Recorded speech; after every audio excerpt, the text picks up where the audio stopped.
I'm a stepper, I'm a slider, I'm all in.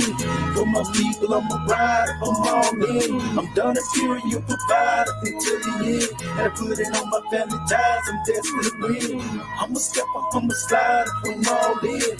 For my people, I'm a rider, I'm all in. I'm done appearing your provider until the end. And I put it on my family ties, I'm destined to win. Generational wealth, it brings freedom or death. But this is holy breath, so I'm freeing myself. I got knowledge of self and a hell of a breath. Keep a positive vibe, strategic when I step. You went against the grain and you slandered my name. Betrayed our sacred trust and brought us both shame. I'm talking pure pain.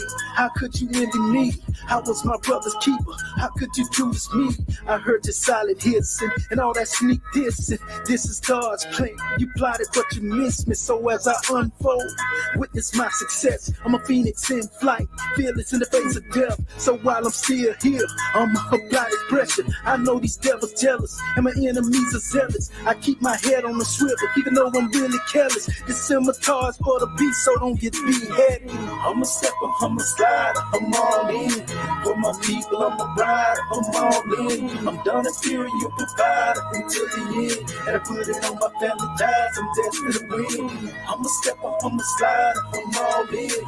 For my people, I'm a rider, I'm all in. I'm done appearing your provider until the end. And I put it on my family ties, I'm destined to win. Whatever happened to the love, we open enemies. My only vision of unity is vivid memories. I used to feel that the struggle was the bond that made us brothers. Why must we fight on each other? In the end, we all suffer. Crabs in the trap, falling by climbing, reaching for freedom. But our future seeds are dying young, it's a shortage of leaders. I just buried my comrade, and he used to serve the people. Then I watched the people betray him and justify the evil. Even though the angels are present, demons are in disguise. They contemplate on my demise, and this I can't deny. My ministry of death is immortal love divine. The epic will of Allah in the seventh of the time. Last of a dying breed, but I'm willing to sacrifice. Yeah, these are trying times of affliction, many stripes. Every passion of my life is to be a living legend and lead my people to liberation, cause I was destined.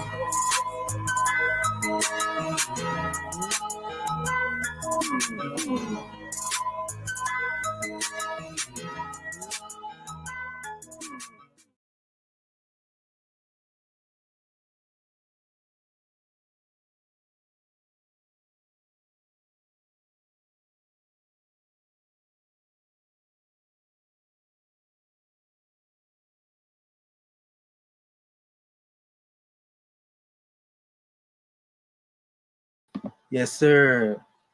Peace and love, family. We want to rise. Give all praises to the great God Allah and honors to his holy prophet. Honors to our holy prophet, Noble Drew Ali. El Hajj Sharif Abdul Ali, that is. We give honors to our Moorish kin once again, here, there, and everywhere. And therefore, honors to all of you who are continuously honoring yourselves by being yourselves.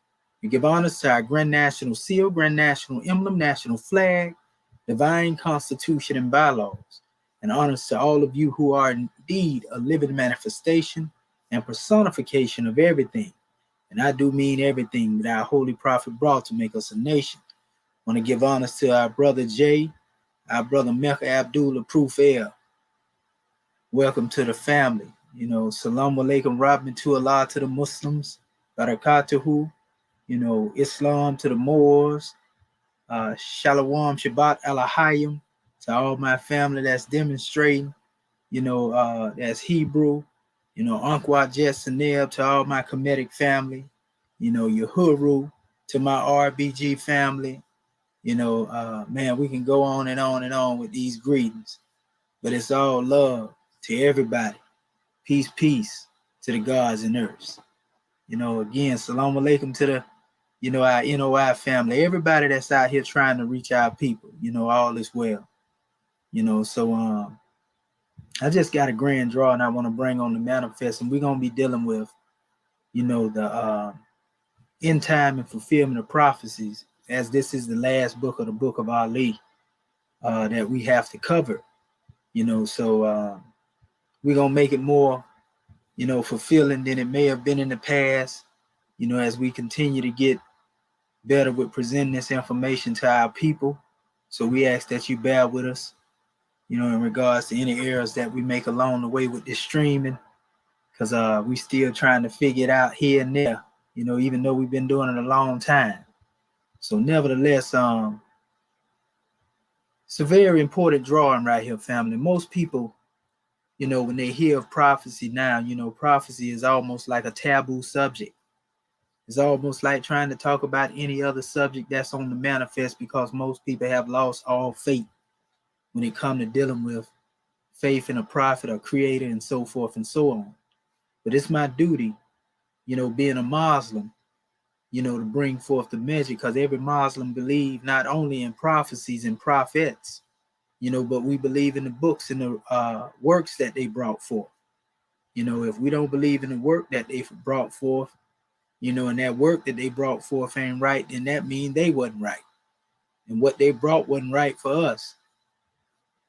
But there's a grand drawing, whereas we will be able to show you some things for those who have ears to hear and a heart to sympathize with the truth, and eyes to be able to see the signs and everything that's manifesting now.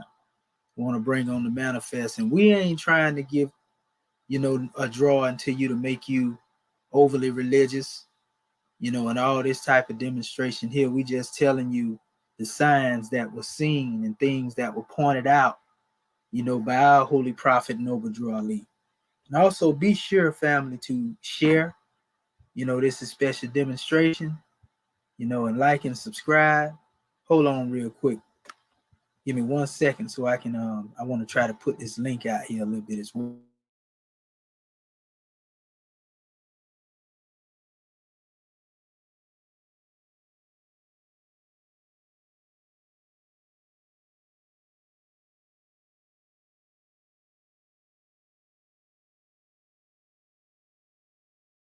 Okay, yeah, we back, family. I'm just trying to get this demonstration up. I ain't got nobody that's out here doing the work with me. So, I got to do my sharing and everything right now. I'm building this demonstration from the ground up, trying to reach our people. They have no idea, of what's about to take place when it comes to this information. We just laying a foundation to let our people know who Prophet Noble Drew Ali is, know who the Moors are, know who the Moorish American government is, and inspire people. But when I tell you that we have a grand drawing, of when it comes to information, most of the information that I have, has not been seen by the eyes of the public. Many in the public have never been privy to this special information. It's not because it wasn't there, but because the people, again, have been so misled and misguided, by charlatans and, different individuals that is here to pull the wool over the eyes of our people, and not teach our people. So that's why I got so much to demonstrate when it comes to this grand work, in this area. And I ain't gonna call it hard work. I'm gonna call it grand work. I started to call it hard work, but it ain't hard to tell the truth. Some of our people may be a little hard of hearing, but it most definitely not hard to tell the truth, family. And that's what we here to do. We here to tell the truth. We here to give our people the truth. Now, what they do with it after they get it, it's on them. You know what I mean? So we're not here to, again, browbeat you over the head with religion, and try to force you to believe something that you don't want to believe, or that, you feel that you shouldn't believe. That ain't the measure that we demonstrate. Our grand drawing that we had to bring to the family is basically to raise consciousness and awareness. So that's the goal. That's the goal.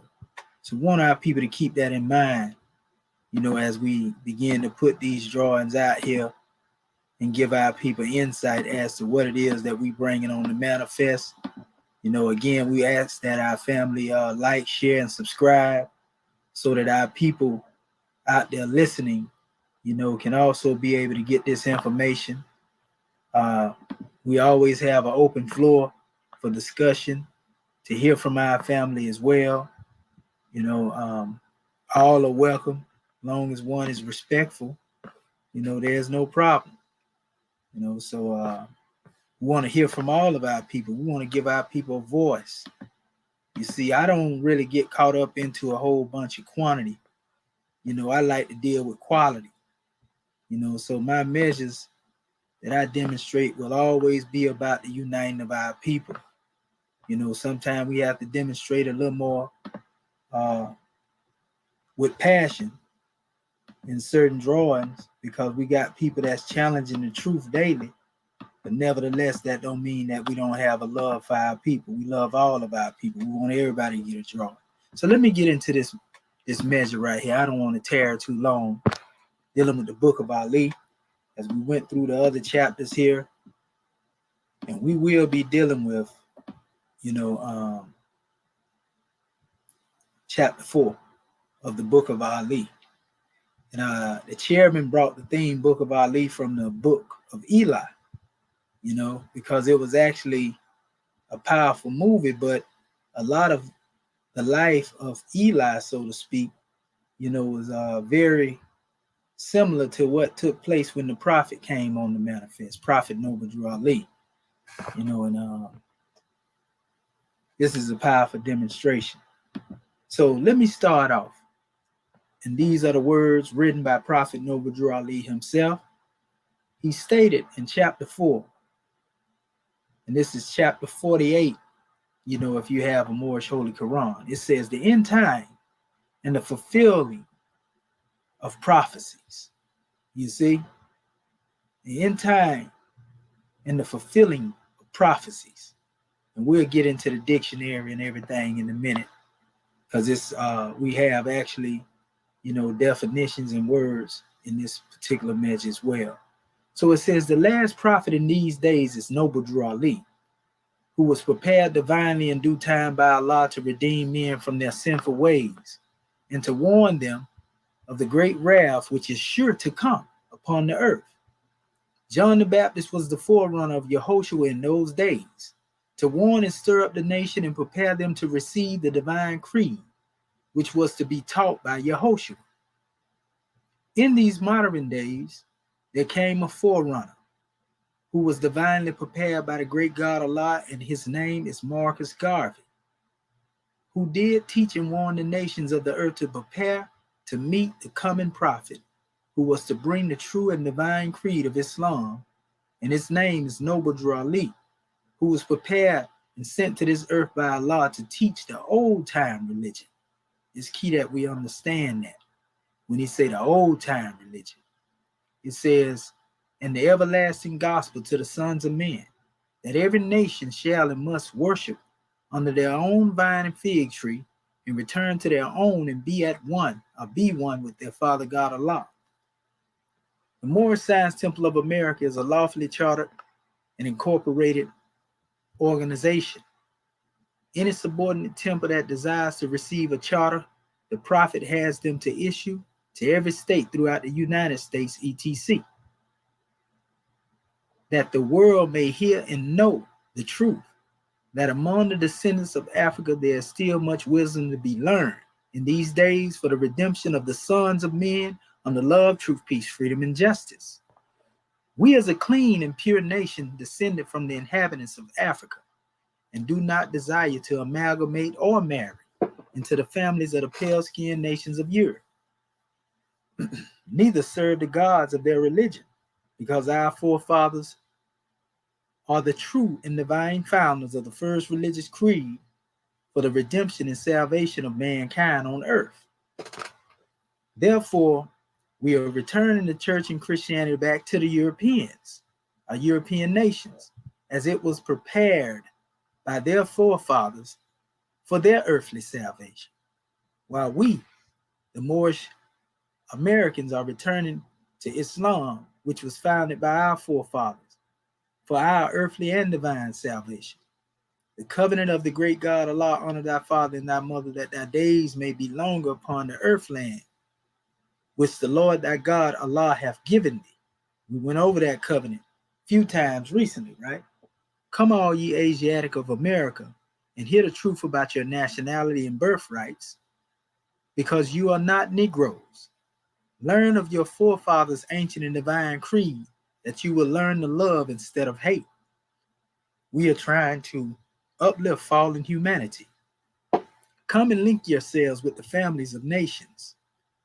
We honor all the true and divine prophets. And that is key. We honor all the true and divine prophets. That means from the 25 that are mentioned in the Grand Quran, as well as those mentioned in the Piscean records, because a lot of those mentioned in the Grand Quran, the 25, they are also mentioned in the Piscean records, but we also are referring to the 124,000 prophets, that is taught of according to the teachings of Islam. Some that we know, some that we don't know, some that were mentioned to us, some that were not mentioned to us. But nevertheless, we give honors and credence, to and reverence, so to speak, to all of the messages that have been sent to us to uplift fallen humanity. And so that's powerful in and of itself. And so to go into some of the definitions of the words in the commentaries, the chairman said the end time means the conclusion of limited thinking, restricted understandings, predetermined existence, and bounded wills. Time is finite duration, or finite duration, part itself. Time is an illusion and nothing more. Time, be it past, present, or past, present, or future, actually it was supposed to be. It says has beginnings and ends. And then he goes on to give that clarity.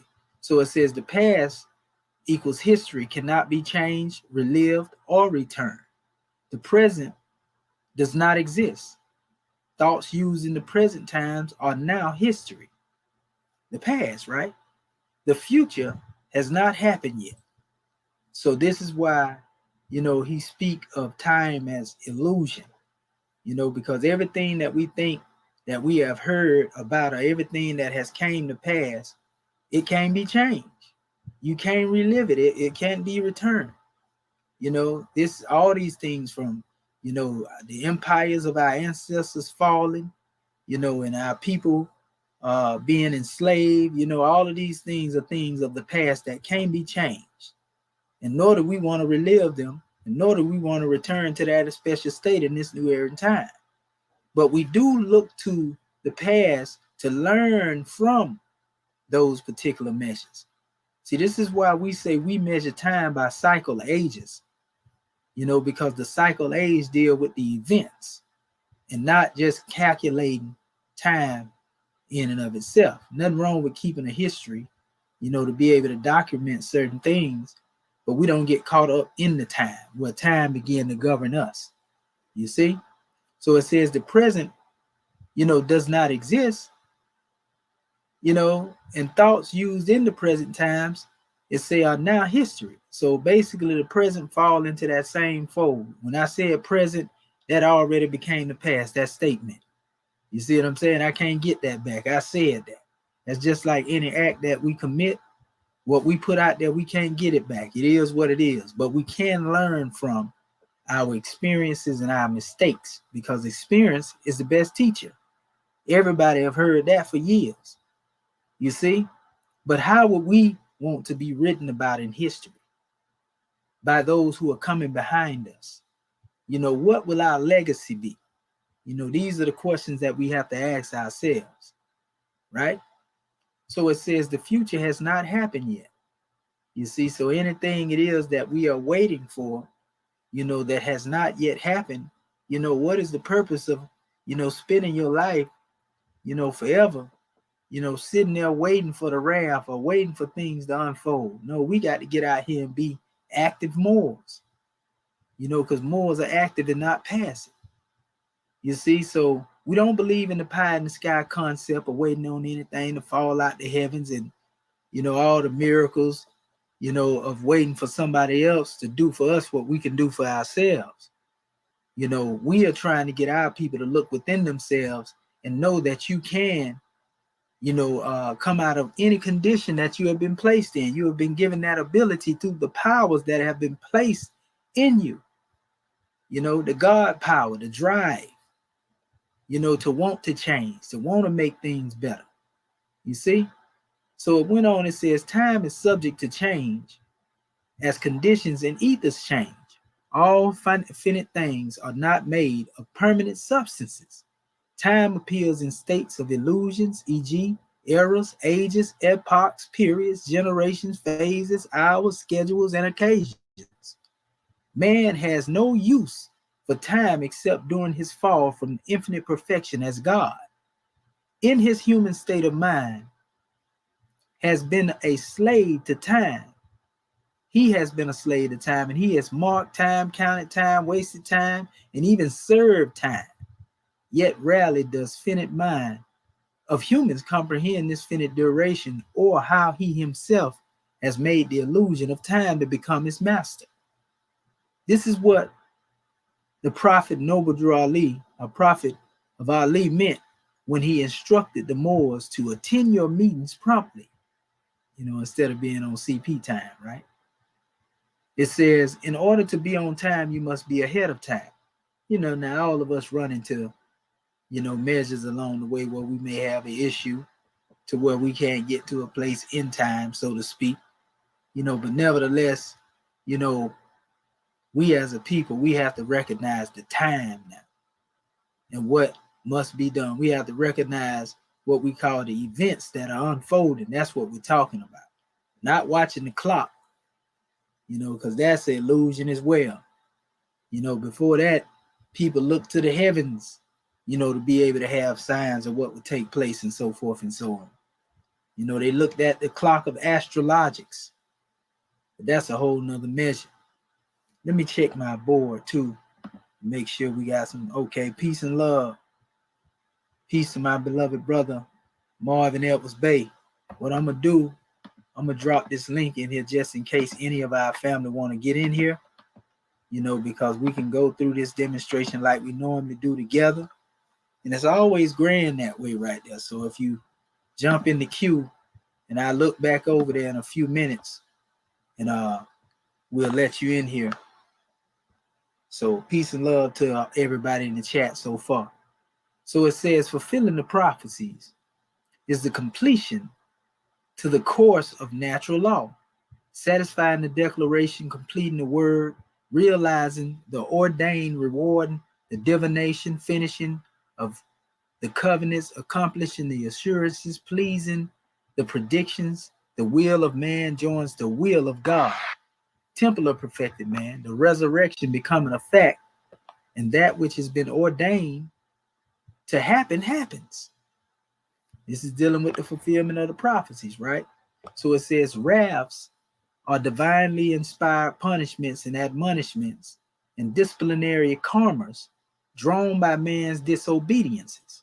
Remember, he who made you is also your father. The course of perfected man is forever guided by the great God. And when man, families, and nations abandon the one straight way which has been shown by their prophets, then a course of disciplinary action is sure to come. Wraths are natural parental obligations for the love of their child, that the descendants will unfold into their manifest destinies. Since there is no death to spirit man, it has been only carnal man who has suffered through many wraths, pardon self. It says, for his defiance against right order. Of all life certainties, the wrath is the most inevitable. The prophets warned about the certainty of the great wrath. This great destruction will be planetary. Reaction, earthquakes, Surah 99. Sideline torrential storms, volcanic eruptions, etc. from the Aquarian age unfolding from the Piscean age. But the worst is yet to come. In these coming days, when man's own self-hatred turns against mankind with wars, famines, global diseases, genocide, and fire, stiff-necked nationless Moors will be the most expendable and vulnerable to the great wrath. Drew Ali said their blood will flow as high as a horse's brow, and no one will hear them pray. It is the active love and conscious goodwill of a few which has delayed this wrath, which will begin in the new city furthest west, USA. The last prophet will take his redeemed Moors high above this inevitable end of the preparation era, which has served its purpose. This is why the great wrath is sure to come upon the earth. And that's something to think about, family, looking at all of the storms. And this is, the chairman wrote this like 10 years ago, and looking at all the storms and everything that's unfolding now, the diseases that's out here now, the genocide and fire. We are right now the most expendable. We are the ones that are most vulnerable to the wrath. You see? Wait till I get to getting into these prophecies of Prophet Noble Drew Ali. Remember, this is just commentary on what I read in the chapter. The chairman was on point, though, with a lot of the commentary. He said, Islamism, the old-time religion, is God plus man, equals the great God of love and the universal harmonies of life. This first religious creed is sheltered by the Comedian Constitution of Ma'at, man know thyself. The ancient true creed had not been revealed to the nations of the earth since before Moses. The 2300-year era of the Piscean age, where man traveled by water, now unfolding into the Aquarian age, where transit is through the ethers, right? Islamism teaches the nearest place to meet with the great God is in the pure consciousness of man. Again, Islamism teaches the nearest place to meet with the great God is in the pure consciousness of man. I want to say that one more time. Islamism teaches the nearest place to meet with the great God is in the pure consciousness of man, right? So it says, as John the Harbinger was to Yehoshua, Jesus 2,000 years ago, so is Marcus Mosai Garvey to Noble Drew Ali today. All four were ordained by the same great God to save their nation, and each prophet was educated in Kemet. In order to appreciate the infinite bond uniting the last forerunner, Marcus Mosai Garvey, with the last prophet, Noble Drew Ali, right? It says one must compare the state of iron hand oppression of the Israelites with the constitutional slavery of the Moorish of West Africa. So it's speaking of the Israelites, and you comparing this state of Israel to what has took place in this new era in time under the constitutional slavery of the Moors who were brought here from West Africa. It says Marcus Garvey was born August 17th, right? 1887, St. Anne's Bay, Jamaica, and made his transition June 10th, 1940 in London, England. Between his birth and death prepared the minds of Africans enslaved in the United States and adjoining islands to receive one greater than himself. Marcus told the people there was only one God. The gods they served were not their own, but he never said God's name.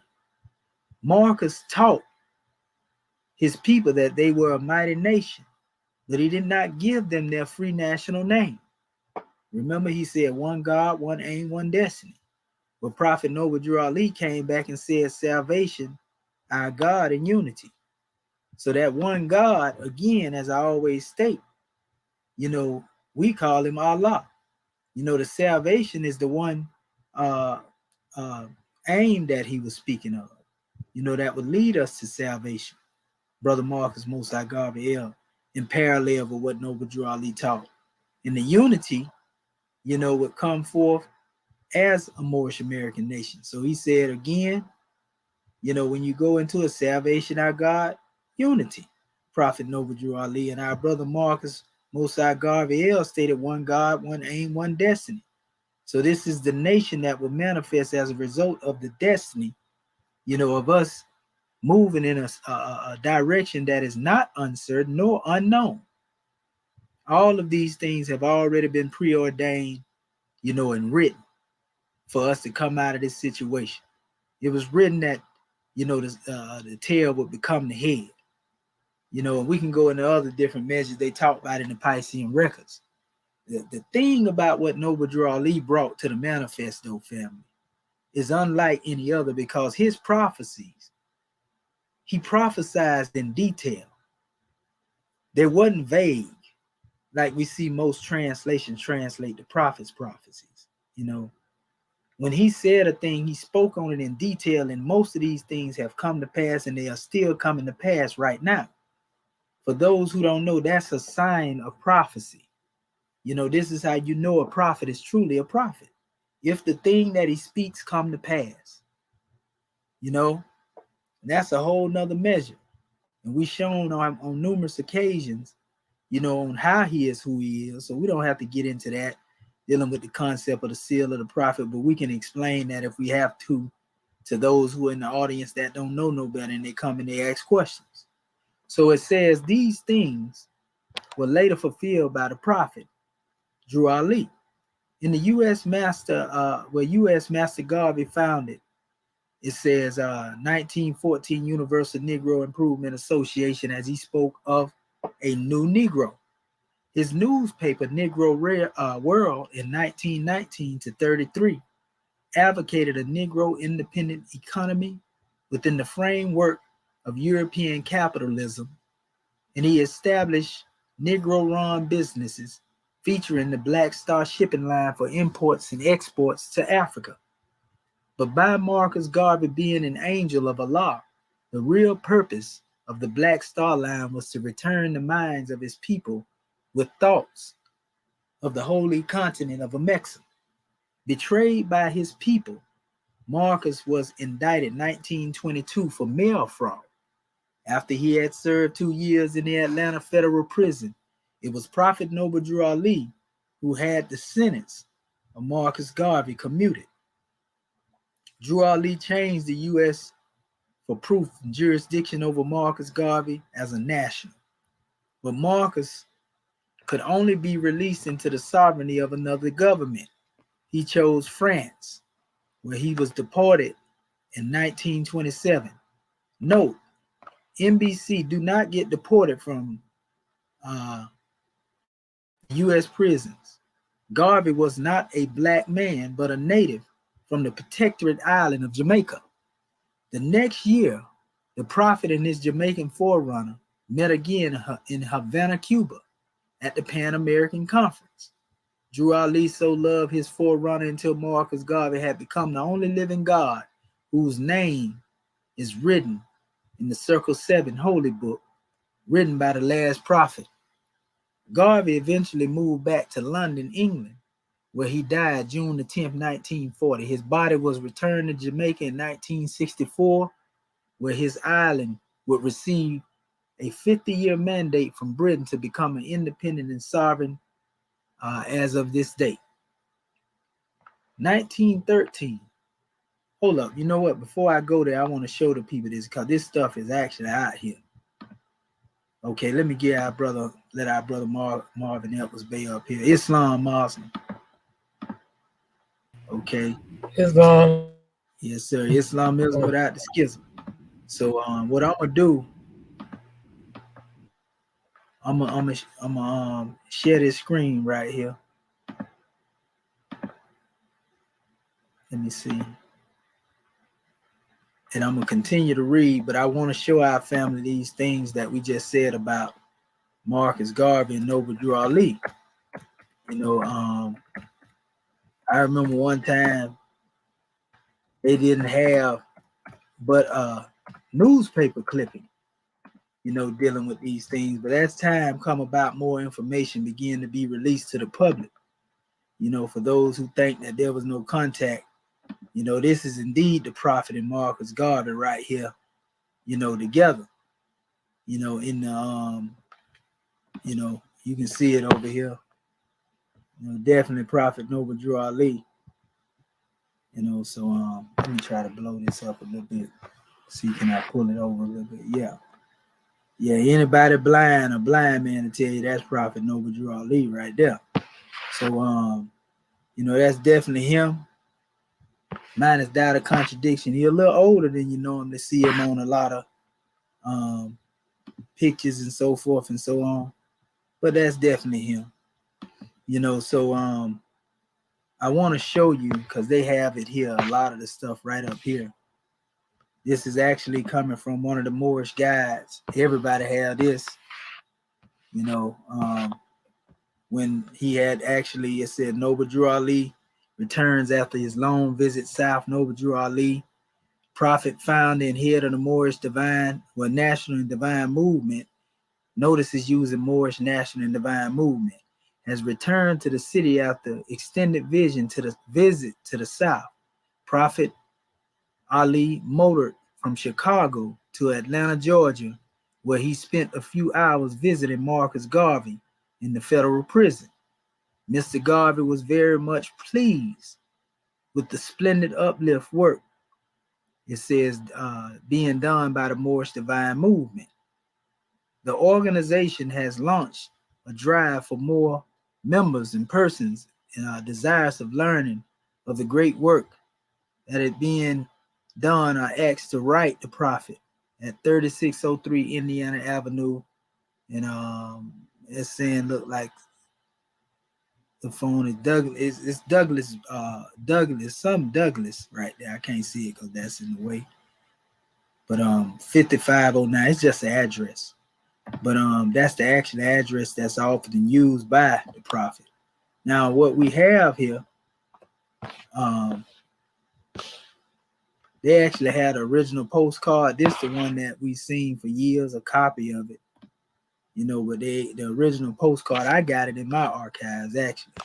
But this is the postcard that was, I want to get a clear version. Here it go right here. You can see Prophet Noble Drew Ali's signature on it.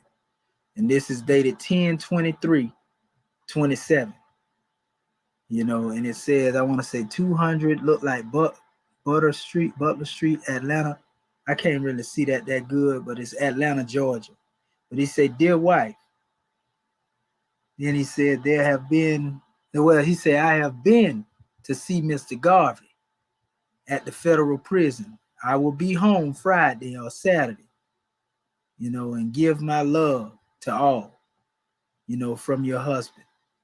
And it says Noble Drew Ali, you know, but this is the same document, you know, that had been out here in photo form, like I was showing you earlier, you know, for years.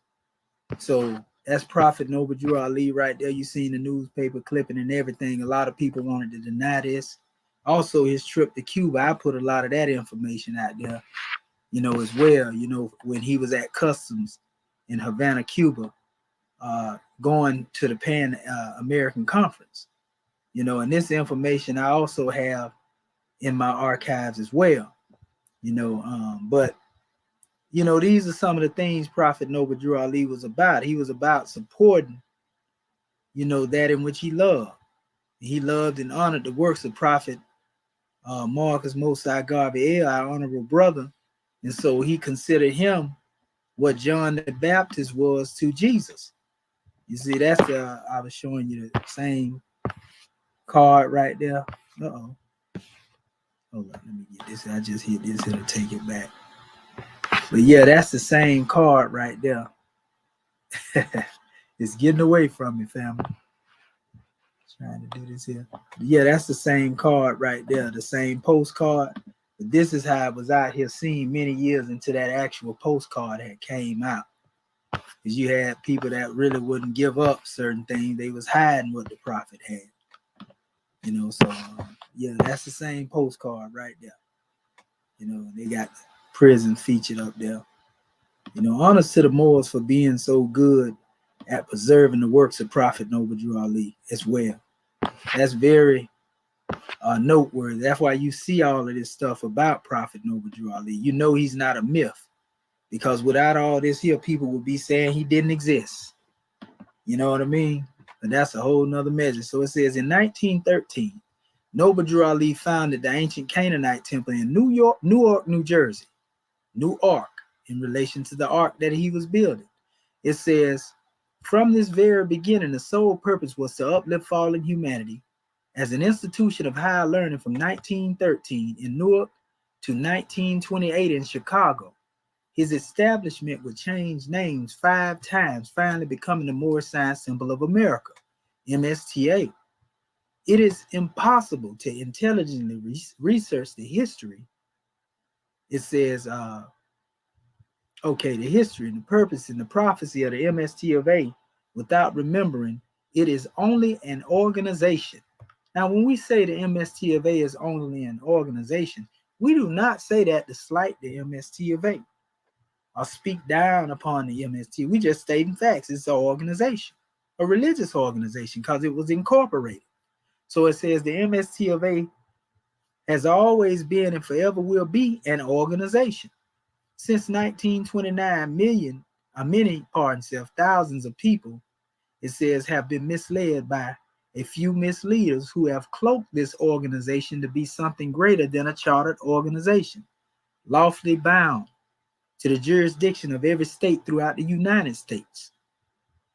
By word of mouth, the MST of A has been made to appear as a religion, Grand Temple Nemophenic, and Fraternal Order, Empire, Republic, Reincarnated Temple, Big Little Circles, 1928 Portions, Federation, a government, embassy of Morocco, and a nation of people. But the carnal customs of men do not alter the nature of truth. Organizations are never nations. One nation can own millions of organizations, but no organization or group of organizations can own one nation. All non-governmental organizations are powerless unless first authorized by a nation. Noble Drew Ali, as the first metaphysical adept, returned to the Americas from Egypt and founded the MSTA as a teaching instrument to end the mental slavery which possessed his people. He masterfully prepared his organization of divinity for his sleepy-headed Moorish kin in the very presence of their enemy. Remember, since 1868, his people had been reburied in the shallow grave of constitutional de facto slavery ratified in the 14th and 15th Amendment. To this day, the Moorish assume they are free, ancient, and accepted Negroes, and thereby citizens of the United States, USA. It was infinite wisdom for Drew Ali to subject each charter of his MSTA to the jurisdiction of every state throughout the United States, for these are the very states wherein they were born and denationalized. All nations must be taught to use the wisdom of the highest ideal. The day will come soon when the redemption of the nations of the earth will be guided by the open green pentagram of the Moorish. The 5 points represent man when he is fully conscious of himself as God. When he thinks as God, he is. The Moorish flag means God in man. All right. It says a clean nation is unsoiled from violating their constitutional principles, contaminated from wars and aggression against other nations, has not been disobedient to the creed of their forefathers, and owes no debt, obligation, or reparation to another nation. A pure nation is one who has been redeemed from the suffrages of slavery and forgiven for their sins and bold disobediences before the great God.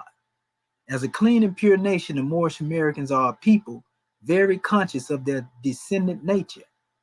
They do not desire to integrate and limit their divine salvation to the earthly inheritances of European nations handed down by their forefathers. As descendants of Africa, the Moorish Americans have no craving to marry into their melanin-less, pale-skinned family. Upon the table of law, Constitution of Ma'at, it says, Exodus 20, thou shalt not covet thy neighbor's house. Thou shalt not covet thy neighbor's wife, nor his manservant, nor his maidservant, nor his ox, nor his ass, or anything that is thy neighbor's. It is not right for Africans to covet the families of Europe. Indeed, every child they produce will forever be born a sun-kissed African. And after a few generations, mankind, a pale-skinned race, will be permanently eradicated from the face of the earth. The holy name Moorish is a free national name. To sustain the status of a clean and pure nation, we, the descendants of Africans, would not steal the existences, in other words, genocide of other nations. It says, such wish in the spirit of law, which is theft, the marriage law of man and wife. And it says, the church and Christianity commentaries, chapter 2. Honoring one's father and mother is one of the oldest of all covenants of the great God Allah. From Drew Ali's questionnaires, 42. In Exodus 20 and 12, we read, honor thy father and thy mother, that thy days may be long upon the earth land which the Lord thy God Allah hath given thee. And that's dealing with the covenant. That's honoring your decent nature, your one free national name. That's honoring your mother, which is a representation of your first teacher bringing forth your divine creed. So to truly honor your mother and father is to honor your nationality and your divine creed. So it says, covenants are divine treaties established between the Most High Father and his children and preserved through their ancient forefathers by his prophets, angels, and men. Negroes, blacks, and colored people, NBC, are made nationless people who have been made into slaves, straw men, and other products named for express commercial use of ruling national powers. The NBC with no descent nature shall remain vulnerable because they have no father and mother from which to honor. Therefore, this covenant can no longer apply to those who have debased themselves from the vine and fig tree of their forefathers. Since they were made with no history, the only thing certain about the future of the NBC is sales, concentration camps, annihilation, and death.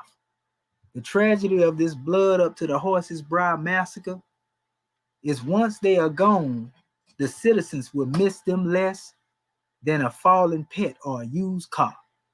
The basis, there has never been one nation to stand in defense of another government's resources.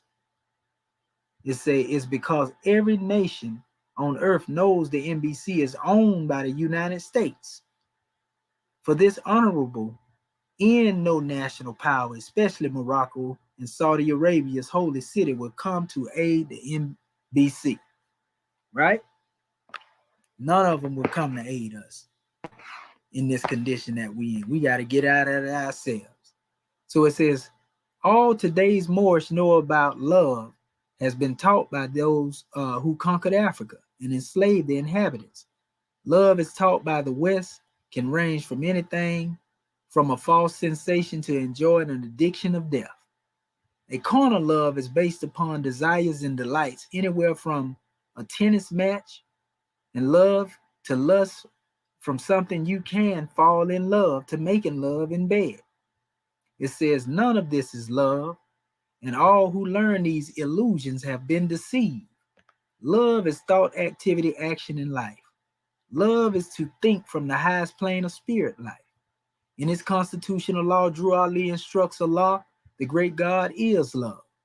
He is taught, knowing who made you gives you the wisdom to be a Moorish American, whose heart and mind has been purified with love, truth, peace, freedom, and justice. Being spirit man and perfect seed of the great God, the very essence of man is love. Love is the power of God. When love is realized, it is always from the everlasting of the past until the never-ending days to come. The Asiatics of America need to learn to love instead of hate in order to be the difference between being a god and a slave to sin. All sinners are gods, it says, asleep, right? And it says, and slaves for not thinking. When love finds its way into the hearts of men, is where the highest level of the marriage bond is founded. This is why love is the infinite seal of a marriage bond. How important is learning love? The removal of love, God, from the hearts and minds of the Moorish was the foremost weapon used when making the West African slave trade a European success. In order to conquer the gods of the Moorish Empire, the West had to stop their children from thinking, which is the same reason why we remain in slavery right now, because prophet can't get us to think. We can't get each other to think. You see what I'm saying? And they tell you that the master builder, according to their lore and their Masonic rituals, was took on a westerly course. He was buried in a shallow grave. You know what I mean? And we say, well, where's the nearest place we can meet the great God Allah? In the heart. That's where love resides. In ancient Kemet, this particular state of consciousness is known as Heru Ami Abu, the dweller of hearts. So if you take love from our hearts and we don't have that, then what you think our people gonna do to each other? They can't do nothing but hate. This is why Prophet Noble Drew Ali said that we need to learn to love instead of hate. Because we have been taught to hate ourselves. We have been taught to hate anything, that comes from us, as being something that was bad for us. While at the same time, you see our people demonstrating that type of behavior, and they upholding everything that is being demonstrated to destroy them right now, to date. So that's a spell, that's a curse that our people been suffering from. So it says, and this is at the ending point, the supreme purpose for the ordination of Drew Ali into the divine realm of prophetdom is to link the clean and pure nation of Moorish Americans with the family of nations, to recover a people who have been completely detached, denationalized, and disempowered away from every recognized nation on the earth would take a power 5 times greater than the succeeding prophets before him. But before he could reunite his community of people with the family of nations, they first must earn their true freedom, as opposed to acceptance of powerless existence under another's yoke and law. Noble Drew Ali first had to teach them their nationality and divine creed. Teach you to honor your mother and your father, right? He had to warn them of necessity to love instead of hate. I just said that, right?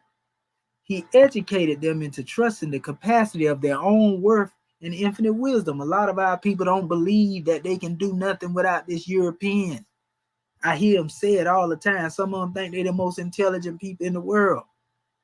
But when you go to talk about self-government and self-determination and building, doing for self, that's where our people cap out at.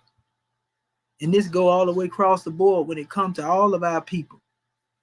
Even some who are receiving the teaching, are still affected by this special thought of having a fear in them to even think of free thought. You know how bad that is for somebody to be afraid to even think of free thought? I think like that, they're going to kill me. If I do that, we getting killed daily. So what difference do it make if you die? You got to die anyway. Problem is, when you put more fear in man than you put in the Most High, you already broke divine law. Because your fear became that God and you worshiping that man under your fear. So now that's polytheism. You done broke away from the covenant of worshiping the oneness of God, whether we know it or not.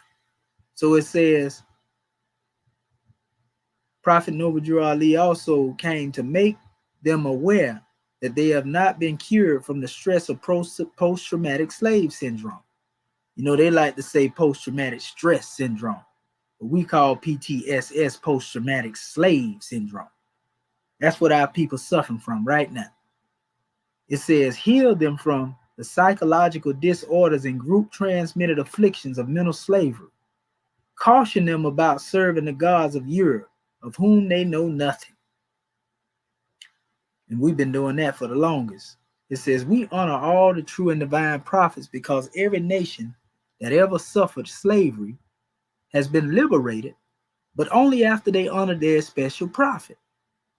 As the Moorish rejoin the human families of the nations, they must also learn. It says they have much divine love to give to these, their children. Wisdom is the gross national product of the Moorish people. So if you want to know what our gross national product is, it's our wisdom. Problem is, we haven't been using the wisdom. We haven't tapped into the reservoir of wisdom. As a matter of fact, somebody else has had more wisdom than us, so they've been able to utilize our wisdom and pimp us to death. Or should I say, to death do us part? They've been able to use our intellect, our gumption, our intelligence, more than we have. How can we be a people so great that built, great things in the past? And that was during the time of what they call primitive or antiquity. What's the problem now? Why don't we have that same mind rising up of independence? Being initiated, taking the initiative, so to speak, to unfold. No, our people, even when they get hundreds and millions of dollars, are still content with being slaves. What's good in being wealthy or rich if you still a slave?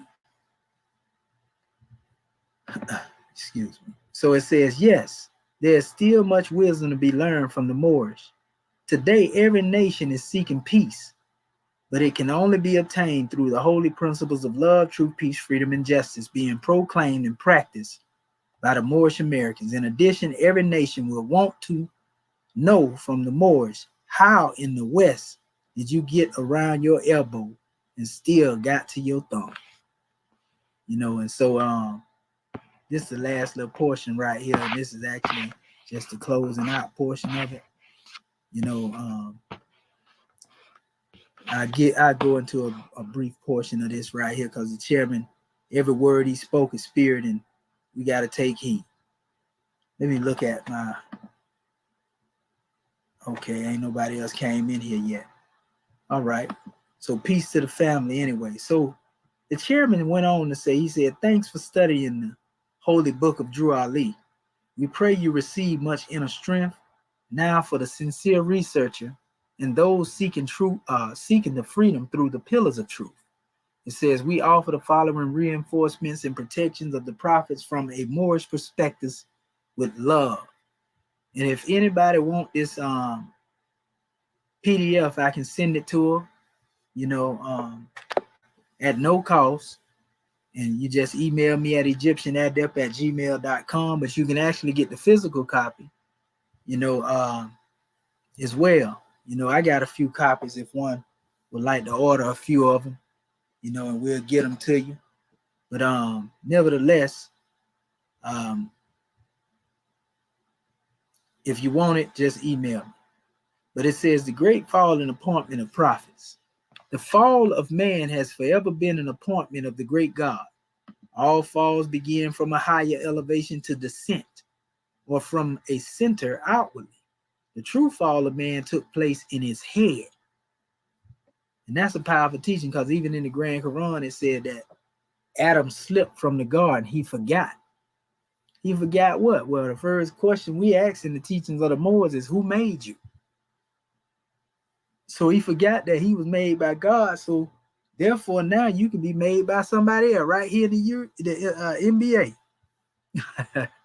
And let me say USA. I'm thinking about games and everything. But nevertheless, you can be made right here. Made in America, right? Stamp. So anyway, it says the true fall of man took place in his head. His fall began when the will became sluggish will, and he fell mind head first into a denser ether plane of false sensations. Since the great fall, a major prophet has been born unto a people whom had been plummeting deep into unconsciousness. The force of love divine cannot die, so prophets are sent by the great God to redeem his peculiar people. This angelic saving power became the supreme duty of all prophets. This magnanimous duty has remained unchanged from Adam to Ali.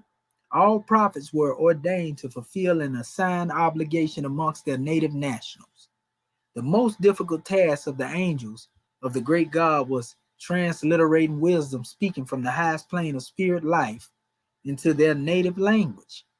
Often the current language used by the conquered was also the national language of the conqueror. That's why you got a lot of conflict going on now with these books, and why I'm saying we need to translate them and retranslate them.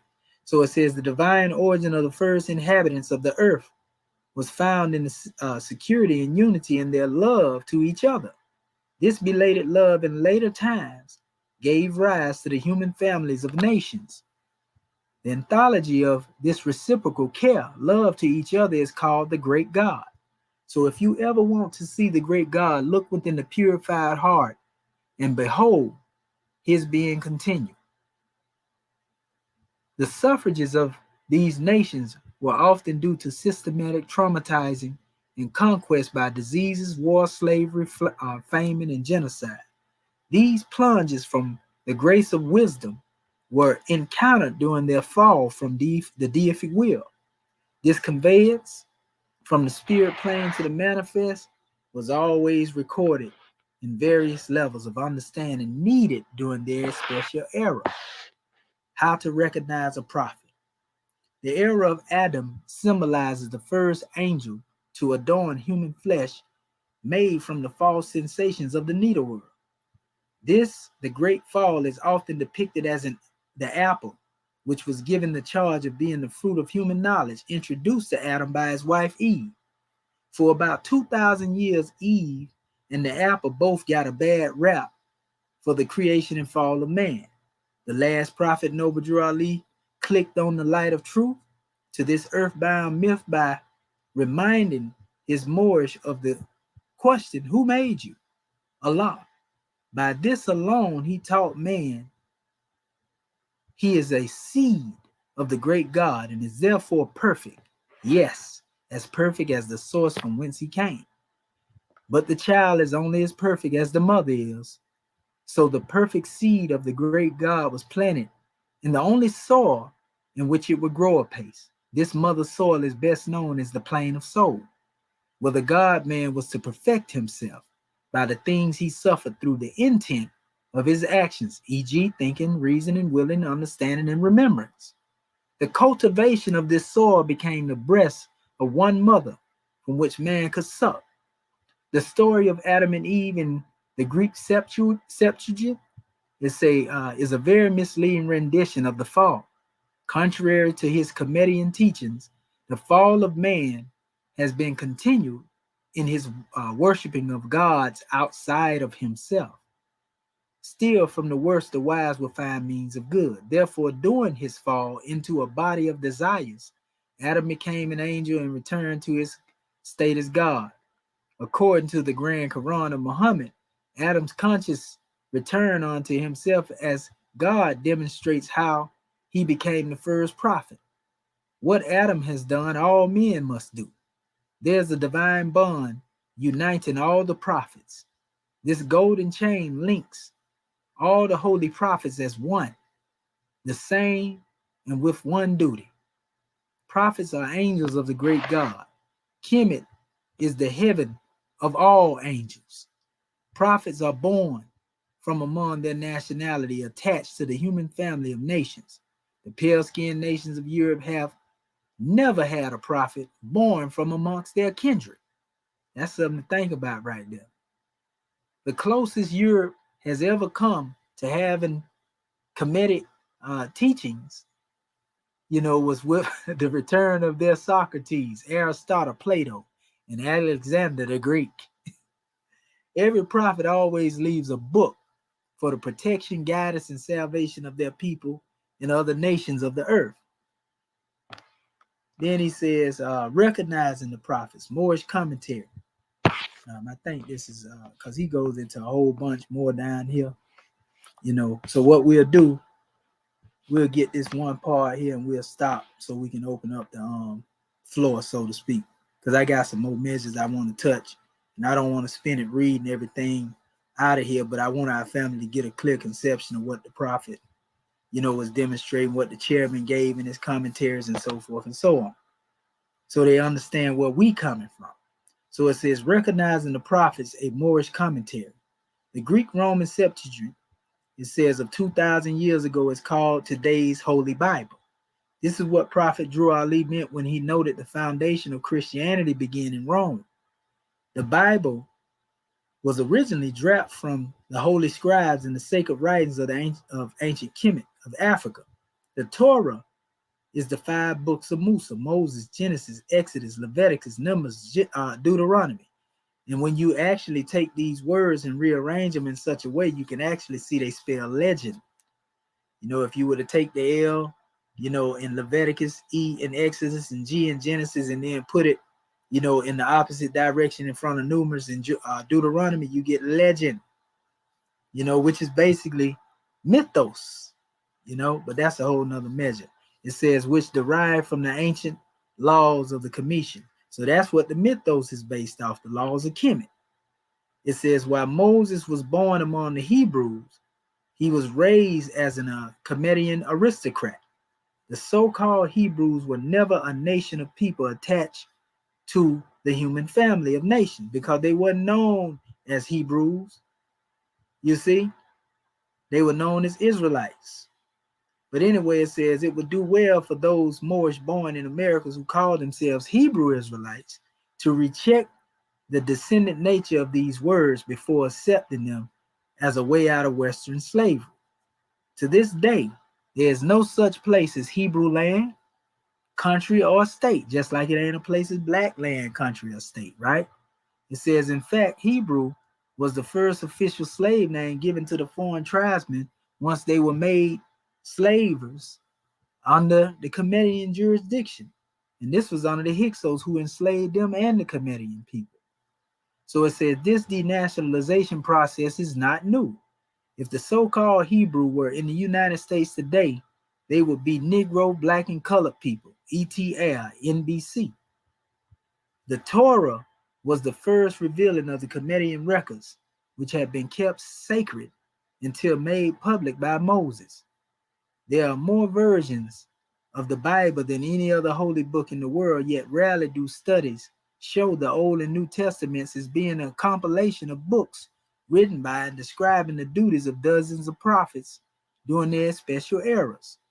Each prophet brought to their people a degree, a higher degree, of the world's first religious creed, according to their comprehensive resolve at that time.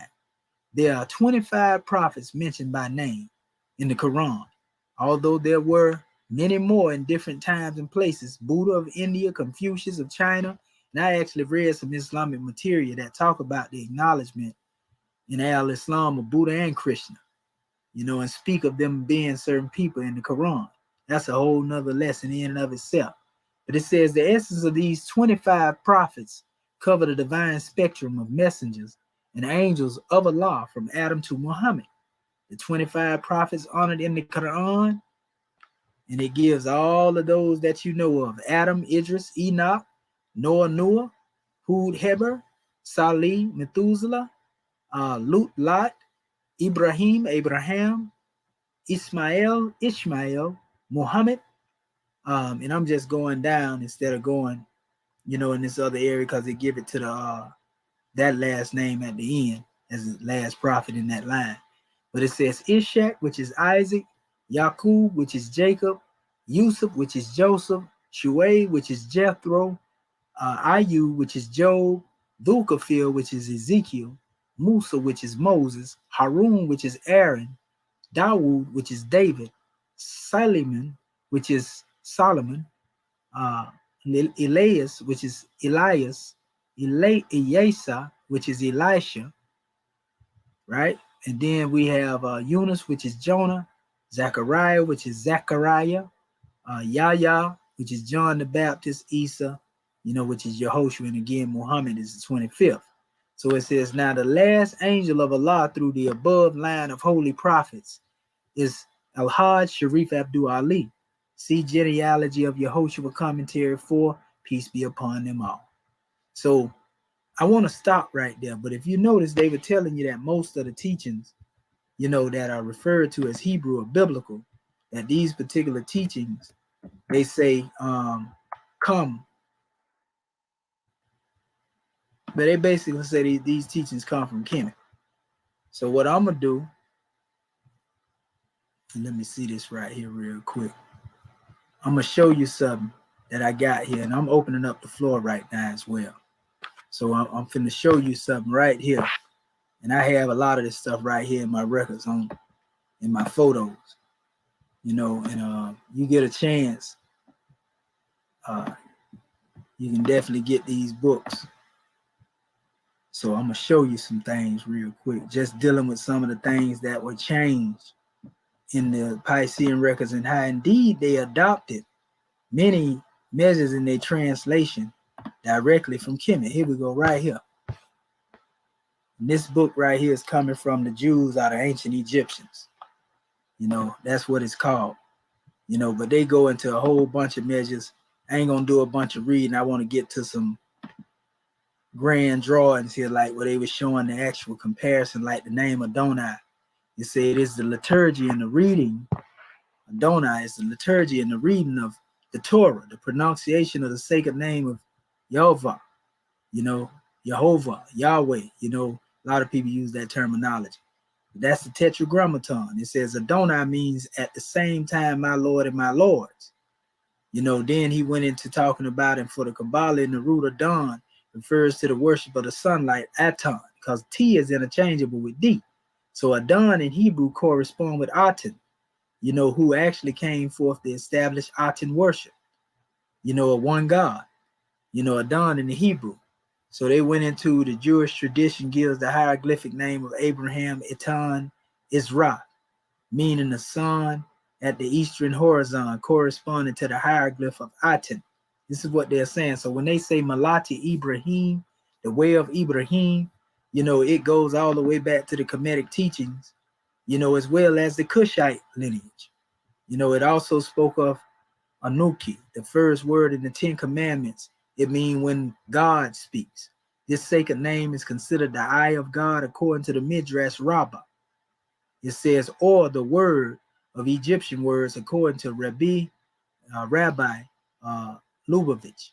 Anki is broken down into Ankh, the life, and Yod, which is God. See, this is stuff they teach behind closed doors. It says it is found in all Egyptian liturgy. It says in the form, but it also exists in the form of Anki, meaning the spirit of Ra. We find in this hieroglyph the 2 yards of the God of Aramaic in the Bible. You know what I mean? So Anki, 2 are the God of time and the life of Ra. So they connecting the word Ankh, to the word Anuki, Anoki, in the Hebrew, powerful demonstration. He went on to talk about, even here also written YHVH or Yahweh. It is the second name of God in the Hebrew Torah according to the Jewish tradition. YHVH is unpronounceable because it don't have vowels, basically. They say Yahweh, Yehovah, but really those vowels are added. It says, although it is pronounced Adonai, Yehovah, or Yahoo. See, this name, Yahoo and all that, go all the way back to Kemet, Yahoo, in ancient Jewish traditions. We recognize the Semitic roots Yod and Yah and Yahoo used in the hieroglyphics to designate the divine light or flood of the Nile. You see, it says the Kabbalah compares Yahoo to Yod-He or Yod-He Vahe, which is a tetragrammaton, 4-letter word. That's all that is. It says to the primordial light and the course of the sun across the 2 horizons. The hieroglyph, which is dealing with, Yod-He Vav-He, the way he put it, says inscribed in the most sacred writings, as well as the name of Aten. The symbol of Yahoo is found in the royal seal of the king Hezekiah. And if you look at, in the form of the winged sun, 3 rays, the winged sun is engraved on most of the temples in the Nile Valley, as we shall see in the second part of this trilogy. Now, when he's talking about, the seal of Hezekiah, for those who haven't seen it, this is the seal of Hezekiah. All you got to do is type this stuff in and research it, family. Look at that. What a so-called Hebrew brother is doing with this type of seal. You know what I mean? That's the other one right there. Y'all know good and well that comes straight up out of Kemet, family. From this particular demonstration. Nevertheless, he has all these seals. You see the Paleo Hebrew writings around it and everything now. And that's not the only thing, because even when you go into, I showed our family this recently. Hold on. There you go, right there. Jezebel seal. Even her seal. This is why they demonized Jezebel. It was those who were pushing, the Zionist doctrine who did that. Yeah, look at the seal of Jezebel. That's a female sphinx which represent Ma'at and Offset and everything. You know, so they went in on her like that because they knew she was a comedic goddess. That's where the real hatred for her come from. You know, all that was, you know, that's the seal where somebody redid it in artwork. You know what I mean? So we have to really see what's going on. Why do you think that these Israelites at this time, you know, were demonstrating like this here? You know, all of the Israelite works and the seals have comedic symbology on it. That's proof in and of itself for those who don't like to believe that the Israelites were in Kemet. You know, we can see this. We can see it. Watch this. Watch this. I'm gonna show you something else. Watch this. This is the patriarch of Israel. Look at this. This is a seal of Yaqub Ha. You just seen me say the name Yaqub. You know, Yaqub Ha. You know, that's where it should pull up a couple of more of them. You know, all of this still got the same type of writings and everything on it, family. You know what I mean? They got a whole bunch of them scarab seals over here, family. You know, you can't get away from that. That's proof that they was over there in that land. The discrepancy come into people not really knowing the full aspect of the story because they've been demonstrating the European narrative for so long, you know, to where they can't come into a clear conception. You know, and don't even let me get into the aspect of going into the alphabet. I'm gonna do this right here briefly just before I open up the floor. You know, because we got this actually in our recent class we demonstrated. And I'm trying to find where is it at, man? Where is that origin? I got a lot of stuff I'm trying to write in books, family. So I'm writing on a lot of things and I got a lot of presentations out here I'm trying to give our people. I'm trying to teach on all levels. Let me see here.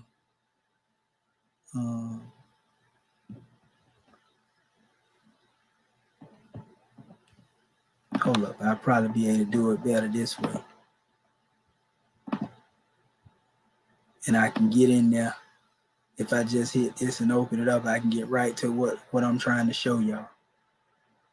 Just give me 1 second. I'm trying to get in here so I can browse it.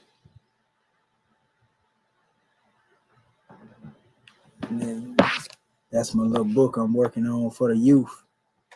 I come up out of them same houses right there. Just give me a second here. Come on, man. Where's that book? Y'all see I got a lot over here I'm trying to write on. I'm trying to reach out people on every level, family. Whatever it takes to wake them up. God almighty, no. Hold on, let me see right here. Okay. Okay, let me see here.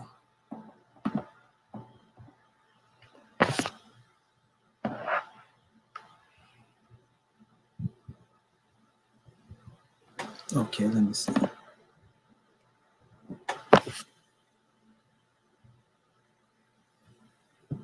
All right. I think I got it right here. Worst case scenario, I just go in my email. But sometimes, see, I got all these files I got over here, family. It's real hard to navigate through sometimes. And a lot of it come from me downloading this stuff again and again and again because I be trying to pull it up and get to it quick. But here it go right here. I can actually send it here because I actually have it here. I sent it out to our family as a homework measure. And where is it? Where's that PDF at? Come on now, don't be playing with me like that there. I know good and well my document ain't disappeared now.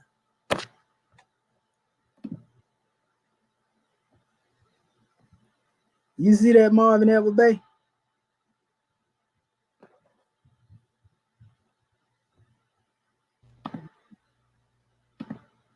Can you hear me? Yeah, I can hear you. You see that there? I'm trying to find the demonstration on the you know, when I put the PDF together, Right. with the proto-Sinaitic, proto-Canaanite, the one I sent to you. Mm-hmm. Yeah, I'm trying to find it in here. You don't. That, Where in the world is it? Cause you seen it in the thing earlier today, right? right. You talking about that top one? The link? Yeah, you know the link to the alphabets that I sent you. Right. Like, well, I saw those three documents right there. I'm trying to find. Hold up, let me see. We're gonna try to do this way. Let's see. Okay, let's see. I think I got it right now. Okay, there we go, right there. Yeah, Okay. yeah, I was able to type it in. But yeah, what we trying to show you, family, this is what is known today as Proto-Sinaitic, Proto-Canaanite, or the origin of the Hebrew alphabet.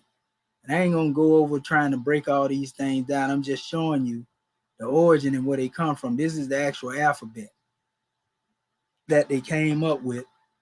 And this, when you look at them, each one of these things come from what they like to call, the symbols of ancient Kemet. We can go down to every letter, the gene, you know, um, the dial, which represent the door. We can go into, this measure, the hay, that's the proto-Sinaitic. That's actually from, the symbols in Kemet. You can see the pillars, which comes here in the alphabet, the eyebrows, because that's what those represent, brows. So we just put them up there so that our family can see it. This represents the temple of Hut, Hathor. That's the temple of Hathor, Het Heru. That's the cord, which is really synonymous. If this is the mother in your divine creed come from being taught from your mother, then your umbilical cord represents that which is tied to, the womb. And this entering the womb of this goddess was symbolic to just like dealing with a birthing and rebirthing process. The matrix of learning is at the feet of the mother, so to speak. You see? So this is also symbolism that deal with a town. I always call this like a banjo type instrument right here. That's what it looked like to me. But this is a symbol for town. This actually ended up being the symbols that represent a lot of the Moorish symbols we have. Go all the way back to Atlantis, the Rakat structure, and also the city of Baghdad. This symbol in the Hebrew, they have both of these actually in there. They come from these symbols, so I was showing that as well. These particular symbols in the Hebrew language also come from the Kemetic symbols. So they took symbols when they were there in the land and basically came up with their own alphabet. You see, this is another one here, which is also a symbol that was adopted by them. So everything they seen, they adopted it off the walls of just being in Kemet. These are, Hebrew alphabets here, fam. Proto-Sinaitic, Proto-Canaanite. They got them all from Kemet, family. You know what I mean? So it's not strange that Moses would have been able to read this because this is where that language was first discovered in Mount Sinai, where the tablets or the Ten Commandments were said to be, inscribed, so to speak, at. Resh for the head, that's, you know what I mean? All of this stuff right here, comes straight up out of Kemet. You know what I mean? Oh, yeah, you guessed it. Even they famed so-called cross is on the walls of Kemet as well. You know what I mean? So this is where a lot of this stuff come from. These are the actual alphabets here.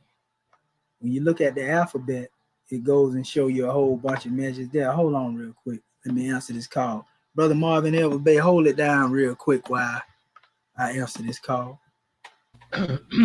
Islam, Islam family. Yeah, I'm Dr. Marvin of the Bay out of the Texas consulate, arising, giving all praise to the great God Allah, giving highest honors to his prophet, our prophet, Prophet Noble Drew Ali, Al Hajj Sharif Abdul Ali. Give high honors to our theocratic government, our Moorish American government. Give high honors to our Act One. I give high honors to all of our officials. I give high honors to this class, our um, Commanding Adept class, of instruction for our people, uplifting fallen humanity. Very powerful brother. He's always reaching out to the family, you know, giving us instructions, giving us knowledge, wisdom, and understanding that has been pretty much kept from us. Um, and of course, our most American government um, is where we get all of our teachings. It has been established, by the prophet through our swift angel number one, Dr. Akhenaten Meru Tutankhamun Bey, for the uplifting of fallen humanity. And of course, we begin with our people, our own people first, because we were the one that were buried, 5 times more deeper than any person. You know what I mean? And of course, slavery is a divine, situation, so to speak. So all nations suffered slavery, when they turned from when they turned their backs on their Creator, Allah. But yeah, it's just a beautiful thing to be a part of this divine and national movement, of uplifting our people, because um, all of this knowledge that we're being given today, it was hidden from us. Our own name, our own creed, all of these things, our ancestors. When they always spoke of Egypt, I asked some of my people today about Egypt, and they didn't know that was in Africa. I mean, it's really kind of amazing to hear these type of things. But this is a new era in time now. The prophet said it. And this is what he taught us. This is a new era in time now. The first time I heard that, I don't know, it was something within my own being, within my soul that knew that this was an opportunity to shed those shackles that has been placed upon our people. Um, because I grew up, you know, through all of that, being called colored, Negroes, black, and lately African American, all these names allude to slavery, because they're under the jurisdiction of the United States. But like I said, this is a new era in time now, but the only problem that we have is uniting, coming together as a people. You know what I mean? So this is why I'm always, studying every day. He was talking about the alphabets, and I look forward to a time, to a day when we can go into the strips that have been written, and we can get the true meaning behind all of this. Talk about the Bible, and not to down anybody. We all came up through that system, but everything that we are being taught has been remixed, so to speak. Um, I mean, that's what makes it so sad. Even Egypt, even our teachers over there, because Alexander the Greek, as we call him, and overthrew Egypt, and they went into our institutions of learning, higher education. I mean, we taught the world. Our ancestors civilized the world. We were the first people on the planet, so we was here so long we was able to observe nature, observe the cosmos, and write out, make our own calendar. You know what I mean, and predict a whole lot of things that just from our observation. Just observing, like say that scarab beetle. You know, I mean, it is amazing to me to know that this beetle, um, you know, reproduces himself without a female. I mean, just so many things that our people have brought on the manifest. And I can recall when I first began learning about, our history. You know what I mean? Because European didn't teach us anything about our history. What he taught us was that we were um, backwards. He called Africa backwards, the mother of civilization. Their ancestors. I mean, we their mother and father in all actuality. Being the first people on the planet, how else could they get here? But we know the history of what happened. You know what I mean? How they came about. But we're not going to dwell on that. But yeah, we paid for our turning our backs on the great God. But like I said, this is a new era in time now.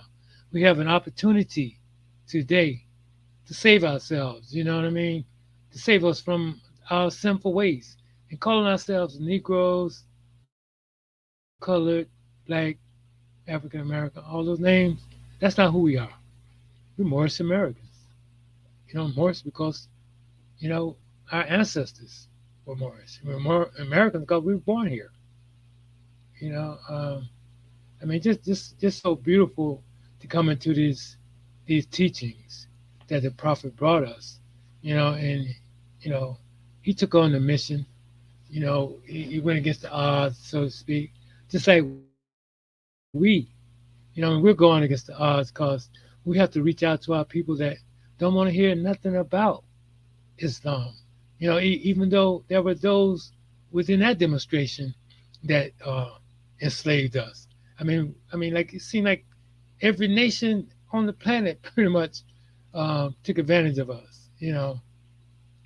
But this is a new era in time now. But the prophet teaches us that we have to learn how to love instead of hate, because hate, that's like cancer. It eats within. So we're too busy about loving ourselves, loving each other, loving our people. Loving our prophet. Loving our great God Allah. Before the prophet came, we didn't know anything about love. And the brother was reading something earlier concerning that. We thought, between the sheets was love. We was make love. Love is Allah. Love is the great God. So you can't make love, and you can't just give it, and take it away and bargain, like that. It is so beautiful when we elevate our consciousness and appreciate um, what was given to us. And like we had a class earlier talking about our vast estate. The fact that the European has misdirected our attention to this physical plane. Of course, we need the physical. We have a body that's physical, but our true essence is spirit. And so this is where our focus really should be about elevating to that level that we see everything from a spiritual standpoint. The prophet even said that every word he speak is spirit. And which is a beautiful thing. Um, you know, uh, that's what we're all about. Our purpose, as we are taught, is the to build a temple of perfected man. This body that we're in is a temple, but we perfect it, by elevating our consciousness so that we can see life for what it truly is, for what it truly is meant to be. You know what I mean?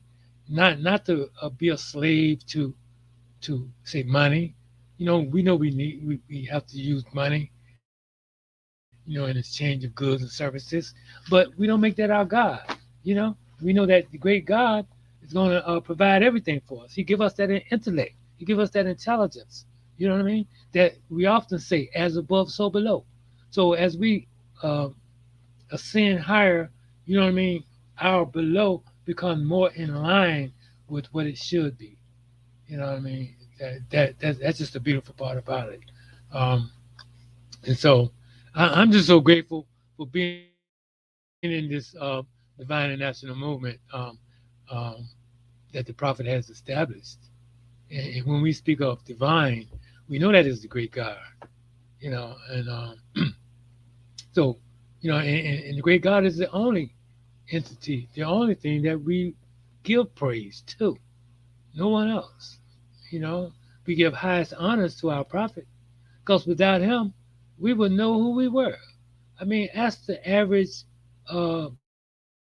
brother, sister, and we love our people, but they just don't know. Ask the average brother or sister, um, what's his nationality? You know what I mean? It's like you just don't know.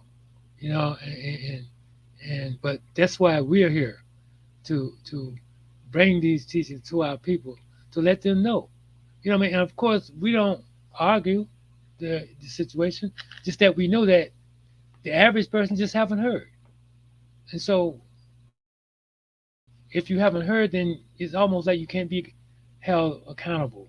You know, because the prophet said he forgive when he came on the scene, he said he forgive you of everything that you did before he came.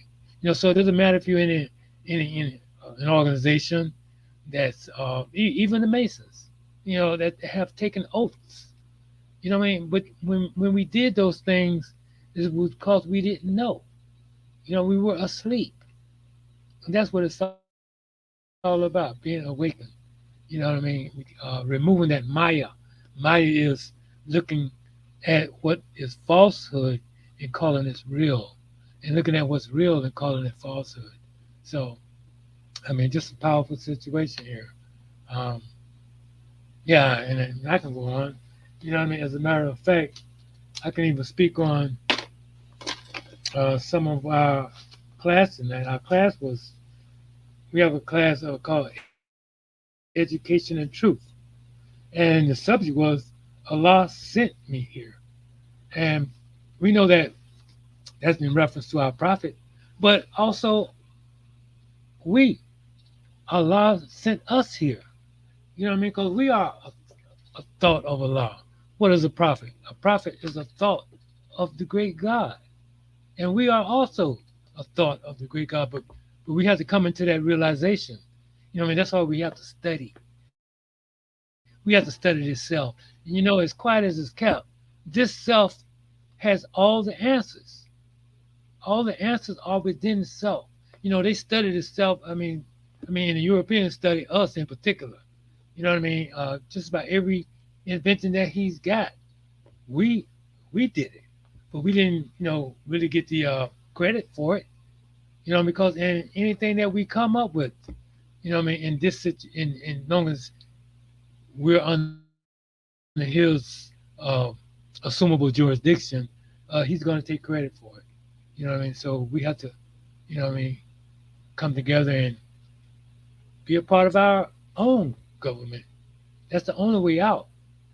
Um, and so, I don't know, Commission, are you back? Yeah, I've been back for a minute. I was just letting you draw, brother Islam. Oh, yes, sir. All right, Yeah. gratitude. Yeah, we want to give honors to the brothers in the chat, brother Derek Witherspoon, you know, Adrian Johnson, and brother Key Kaba, our Key Kaba. Honors to the brothers. And I see the brother say he just left Tahaka Bay and giving out pure garbage. You know, when I'm gonna bury him. You know, we done already pretty much, you know, put the truth out there, family. They already coming up out of the hole like moles, and you know, every time a mole go back down in the hole, dirt fall on his head. So I ain't even got to do too much burying him. You know, he gonna bury himself. But hopefully we can resurrect him after the burial. You know, we give honors to your brother for tuning in and everybody tuned in. And yeah, like we were showing our family though, you know, everything pretty much come out of Kemet. You know, I just showed you, you know, how the teachings of what they call the Hebrew teachings come straight up out of them. You know what I mean? Everything, you know, from the teachings of Islam, you know, they come up out of Kemet, you know, indirectly or directly. You know, that I know for a fact the language do. I was showing you all here, and I had a couple of more of these things. Like I said, I ain't gonna go into everything in here, but I was trying to show you these things so that you can have a drawing on it. It was showing a comparison between some of the things that were translated in the Torah. It says, I am the Lord who brought you out of Egypt. Thou shalt not make other gods, idols, idolatry, greed. Thou shalt not call upon the name of Yahweh before me. Remember the day of the Sabbath, right? To keep it holy. Honor your father and your mother that your days may be prolonged. Thou shalt not kill, thou shalt not commit adultery, thou shalt not steal, thou shalt not commit false witness, thou shalt not covet your neighbor's house. You know, these are some of the things that our chairman touched on. Then we have over here in the Egyptian measure, the book of the exit to the light. It states, I am Atum out of the noon. It says, you are the unique Amun. You are the unique Atum. I have not been greedy. See it saying the same thing over here? It says, I did not blaspheme, God. Feast of the seventh day, which is dealing with the Sabbath, the seventh, keeping it holy. That's the feast. 2 days of rest out of 10. It says, the son who receives the word of his father will become old because of it. Honor your mother and your father that your day be long. I did not kill, thou shalt not kill. I did not, command to kill, thou shalt not kill. I did not have sex with a married woman, thou shalt not commit adultery. I did not steal, thou shalt not steal. I have not told lies, thou shalt not commit false witness. I've been rich only with my own property, thou shalt not covet your neighbor's house. So you can see here in the Torah, these things are already written in the book of light, dealing with Atum and Amun. You see? So, people can't get around that type of stuff, right? That's what we say everything is based off the mythos, a legend. The legend is ancient Kemet. Here's another one here. The analogies of the name Osiris with Israel. Zohar Israel. And it says Israel / Jacob, the son of God, land of Israel, makes the waters of the Nile rise, just 42 angels. It says son of the year, Fakura, eagle, first man, dead man, resurrected, son of Atom Time, perfect man. Now watch what it says here. Isra, God, son of God, earth, Sarah, Isra, makes the waters of the Nile rise. 42 just judges, just like the 42 angels over here. Son, Atum, Fakru, which is over here mentioned Ra. First man dead, resurrected. Same thing over here, right? Son of Atum, Tum and Atum. Adam, time, perfect man, perfect man. I mean, we can go on and on and on, in comparison with this side by side comparison family. And it's very evident that they took a lot of teachings, out of India. I mean, not India, but Egypt. And I'm thinking about India because India also claimed to have teachings from Kemet as well. That's another nation that's on my mind right now. That's actually why I mentioned it. So, nevertheless, when it comes down to dealing with everything they have, in their alphabetical system and all of that, it all came from our ancestor people. Make no mistake about it. Don't let nobody tell you no different. You see what I'm saying? And in fact, I'm gonna show you this here too, dealing with the language. You can look at my last post that I put out here. It's actually a lesson dealing with the Hebrew that we went into, and I went over the same alphabets that I showed you. Only difference is I added more to the alphabet, to make sure that our people can get some clarity out of it. But let me show you here. It's very important. I'm gonna show you this here. Let me click on. So notice it says an ancient Hebrew lexicon of the Bible. And this is basically, pretty much a dictionary. I want to go through it and show you how they put, and this is over here, this, what you see, this is box Hebrew. This is created way later. This is more ancient. These pictorial symbols here that they got from Kemet. Way more ancient, family. And it actually gives the history on each letter. It talks about the L, which is a definite article where they get the L from. That's the head of the ox. Bait house. Trying to get you down here real quick. So this is a pretty good measure here. You can find it online. It's a PDF. This is what I wanted to show you right here. So look at it. That's the script that was created. That's the script that Moses was demonstrating. And we can actually say he probably is the one that put it together for him. But here's the Paleo-Hebrew alphabet here, which is often known as Phoenician and everything else. This is Aramaic here, and this is actually Aramaic beside what they call the now modern Hebrew or box Hebrew, Masoretic. So everything is in abjad order. They all start with A, B, G, D. That's what lets you know they come from a common source in the languages. Let me take you down here. I ain't gonna go into a lot of these dictionaries. I'm just dictionary definitions. I'm just gonna show you, what they look like. You see, they put the little box Hebrew for those who may be more familiar with that, because that you can see that they are writing with those alphabets, Proto-Sinaitic, Proto-Canaanite, which have a Kemetic origin. So it's a lot of things that our people don't know, and they constantly being misled. Not because the truth ain't out here, but because they choose to continue to run after, them gods of whom they know nothing. Islam, brother Greg Phillips. Islam, brother Jay. Let me drop this link too again, just in case these brothers want to get in. Y'all welcome to come up here. So, this is a powerful demonstration. Just going over this. Now, notice on the bottom of the screen. Let me stop sharing. I say, if you don't believe Prophet Noble Drew Ali is a prophet, watch his prophecies. That's what I said, right?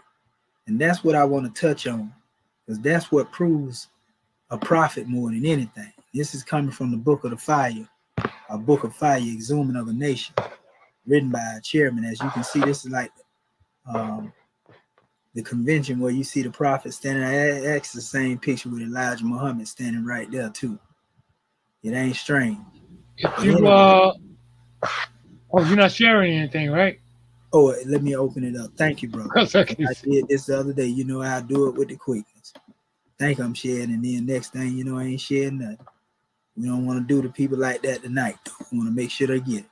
So this is the actual last convention meeting that the prophet attended. But like I said, you can see Mila right here. See the prophet right there. You see Lomax Base standing behind him right here. That's Farad Muhammad. That's Elijah Muhammad. I got the clear picture on my page of this picture here. But nevertheless, you can see the unity. Think about this, family. Noble Drew Ali was able to amass thousands. I think it was, I want to say about 40,000 people in 7 years. Man, our people were demonstrating real unity. Moore's been here 100-some years after the prophet and ain't been able to do what he did in 7 years. Goodness gracious. So it says, the prophecies and hadiths of Prophet Noble Drew Ali with commentaries. So all of this right here is dealing with, Noble Drew Ali prophesizing, in the statements that he made. Listen to what he said. I ain't gonna go over all of them because it's too many to go over. I'm gonna just go through a couple of them.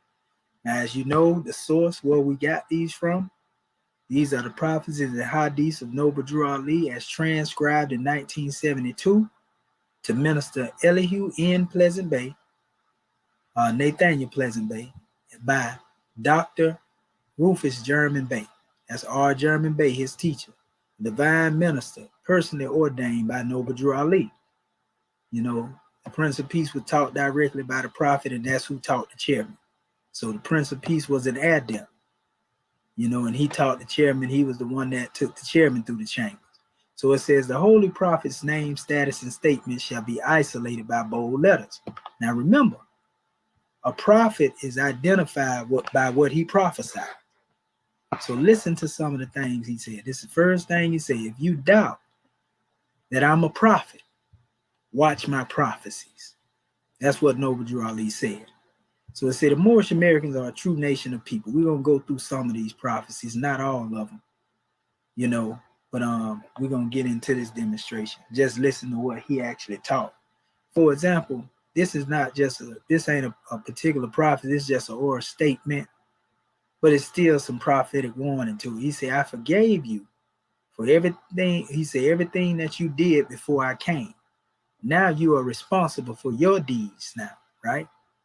And then the chairman went into the commentary. He said, Moors are not held accountable for the oaths taken and the deeds done while they were in a coma and without knowledge of self. But now the holy prophet has come, returning to them their free national name and old-time religion. They are as responsible as all other true citizens. Then holy prophet Noble Drew Ali told the Moors, I brought you everything it takes to save a nation. Now take it and save yourself. That's the thing that the Moors ain't did. They haven't taken the prophet's teachings and saved themselves. Look at the condition we in right now. It says, look at the saving powers owned by all other nations of the earth, e.g., free national name, flag, emblem, constitution, land, family, heritage, etc. Now look amongst everything he brought us and find yours like other nations have. Now take the things that are yours and save yourselves. He said this. Prophet Noble Ali said, by you being born here doesn't make you a citizen. So the prophet didn't believe we were citizens, of a land, being over here, being so-called born and denationalized and all that there later. Made somebody prophet. He says, Negroes, black and colored people are names given to slaves during the time of slavery. Those born under the powers of the 14th and 15th Amendments are not true citizens, but declared persons. Persons are commercial property, family, under the assumable jurisdiction of the U.S. Congress. The words person, as used in these amendments, do not legally translate into men and women. Moors be yourself, Moors study yourself. A beggar nation can attain to its highest degree of spirituality. Imitate either prophet, Moorish leaders, live a life of love so that you will be loved as I, the prophet, is loved. This is the uniting of Asia. He said this, in the year 2000, the Moors will come into their own. So what do you think Prophet Noble Drew Ali was referring to? Come into your own government, because they was in somebody else's nation. You see? He didn't intend that you stay on a European demonstration, just being a religious corporation, religious organization. He said in the year 2000, the Moors would come into their own. So this lets you know that he didn't see the Moors as being in their own. He said one day when the 7 bridges cross in the sky, there will be red fezzes and turbans as far as the eyes can see. Now, this is actually referring to Los Angeles. You got 7 bridges that cross over in the freeways over there. You see what I'm saying? All the freeways and expressways form 7 bridges and highways, right? He prophesied this in 1924, right? He said, I had to go around my elbow to get to my thumb to get what I wanted established in this government. You see? And he wanted to establish a divine and national movement in North America to save his people from the wrath of Allah. A lot of people don't know the first time the prophet used the term Moorish, after establishing the old Canaanite temple, he referred to the movement in May 1st, 1916 as the Moorish Divine and National Movement. And he said that he founded it for the purpose of the uniting of the Asiatic states. He said he founded the Moorish Science Temple for the purpose of teaching our people to be better citizens. So once they learn how to be citizens under another man's government, by the time we unfold into government under our demonstration, we'll know how to act already. We'll know what not to do. You see, he said the only way out of the fire is through the fire. He said a Moorish leader is not to get up and speak under the influence of liquor, any harmful motive that will seek to break up the families of men. He said, I have come to set you free from the state of mental slavery that I found you in. Can you imagine a brother teaching and speaking this type of language during the 1920s? He was the first to do it in this particular way. Talking about being an Egyptian adept and all that way back during that time. Come on, man. He said, you are from Missouri. I got to show you. That's how I feel with a lot of these cats that I be getting into these so-called dialogues and discussion with. That's why I got all the information that I have, because I can't just tell you, I got to show you. He said, Moors, you sleep too much. Wake up and see the 7 bridges crossing in the sky. Can you see you are a people? He was trying to let them know then. What he did was to make them a nation of people.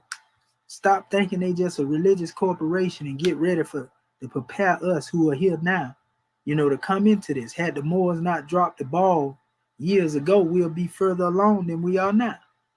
But most of our people like to stay, playing church and playing religious this and preacher that and all that type of stuff. Nothing to go against one, but we saying, if that's what you want to do it. But don't get in the way of us over here who talking about building a nation. That's all we saying. Wake up, Moors, and don't go to sleep anymore. Now watch this. It's a prophecy. He said we need to have warehouses because one day the European is going to let you down. Now what you think going on right now? You don't think the European letting you down right now? You don't think they leaving you out basically for the wolves?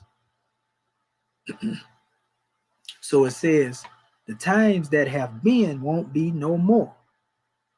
Then he said, if I were you, I would get ready before you are made to do so. See, proper preparation prevent poor performance, right? He said, if you are ready, stay ready. If you are not ready, get ready. That's what Prophet Noble Drew Ali said. So when you hear people saying that right there, he really coined that phrase way back then. If you ready, get ready. You know, if you hear that demonstration, you ain't ready, get ready, I meant to say. You know, a lot of that comes straight from the prophet. It says some of you Moors are going to throw away your name just for a morsel of bread. And that's what's going on. You got Moors acting like they demonstrating with the prophet and they working with the adversary. Throwing away their one free national name. They were once Moorish American, now they calling themselves African American descendants of slaves. Because it's money involved. All our people think about it, talking about reparation, but what they gonna do? Get the reparation money and run off with it? Scam our people out of reparation money? And we already know reparation don't go to none but nations, so as a slave, you ain't getting nothing anyway. That's why our people ain't got it yet. China got it because they're a nation. You know, the Jews got it because they're an old Fing nation. But they got enough, at least they was able to establish themselves from 1948 to make it look like they're doing something independent. And they pretty much independent because they running the world now. On the back of who? At the expense of who?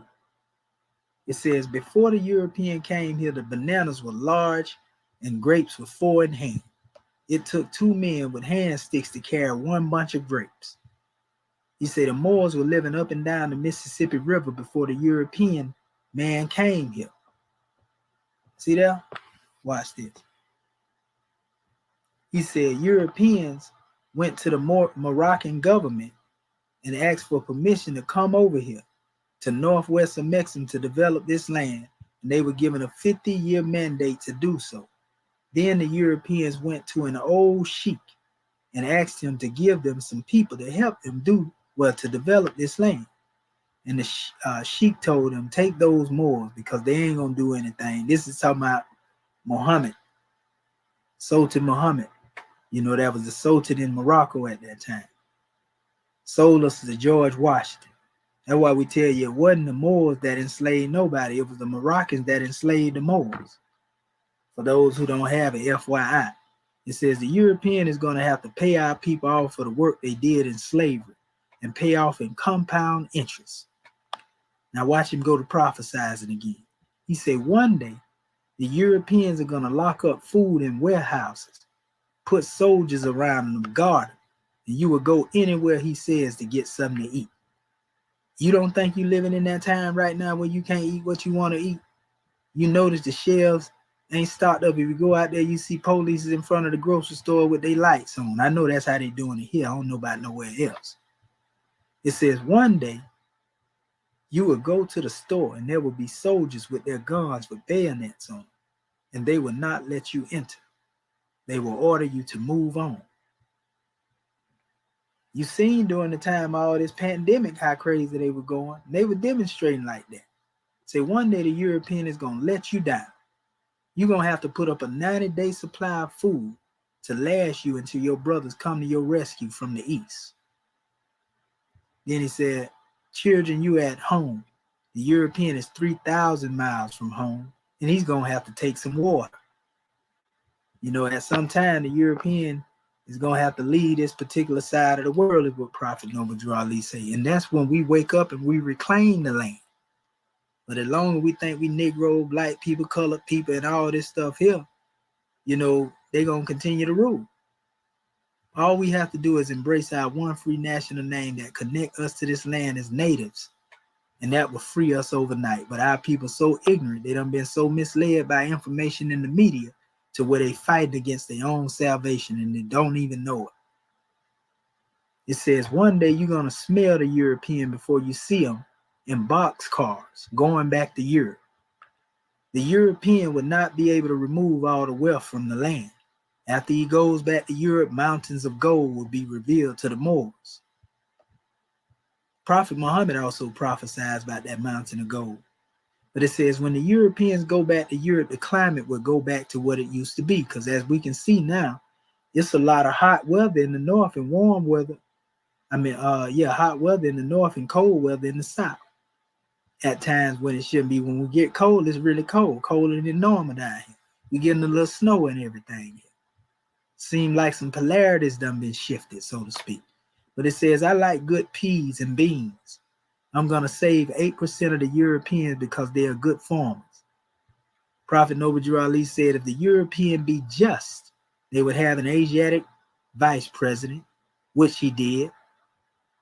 Right now, Kamala Harris. And if they have an Asiatic president, they would have a European vice president. That's Obama and your boy, Joe Biden, that's in there now. So all of that has already come to pass. Prophet Noble Drew Ali spoke that into the manifest. He said, I'm going to stop the European from thinking and start you Moors to thinking for your own good. He said, one day your biggest trouble won't be getting with European women. It will be fighting them off. Oh my goodness, look in social media. It says, get a good European education, I can use you. He ain't talking about going up there in them schools of so-called higher learning, which are higher training.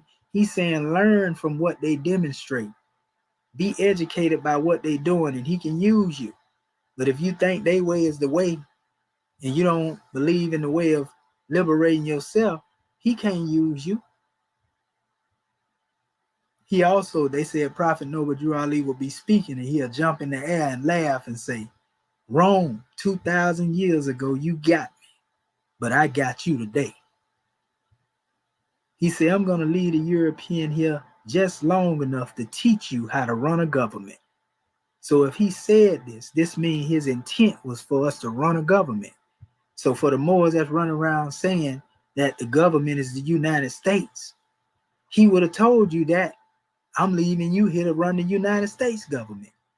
He didn't say nothing about it. He said, I'm going to leave you here long enough, the European long enough to teach you how to run a government. In other words, all the hell that you've been catching and the way that you've been treated and, the oppression is going to teach you how to want to be self-sufficient if you got some sense. So everybody want to come at us, and the prophet was the one say he was going to lead. So if you want to stay over there as an organization, do that. But we picked up the banner to run the prophet's government. And it tells us in the Grand Quran, do not say of those who are slain in the way of God that they are dead. Nay, they live on, though you perceive it not.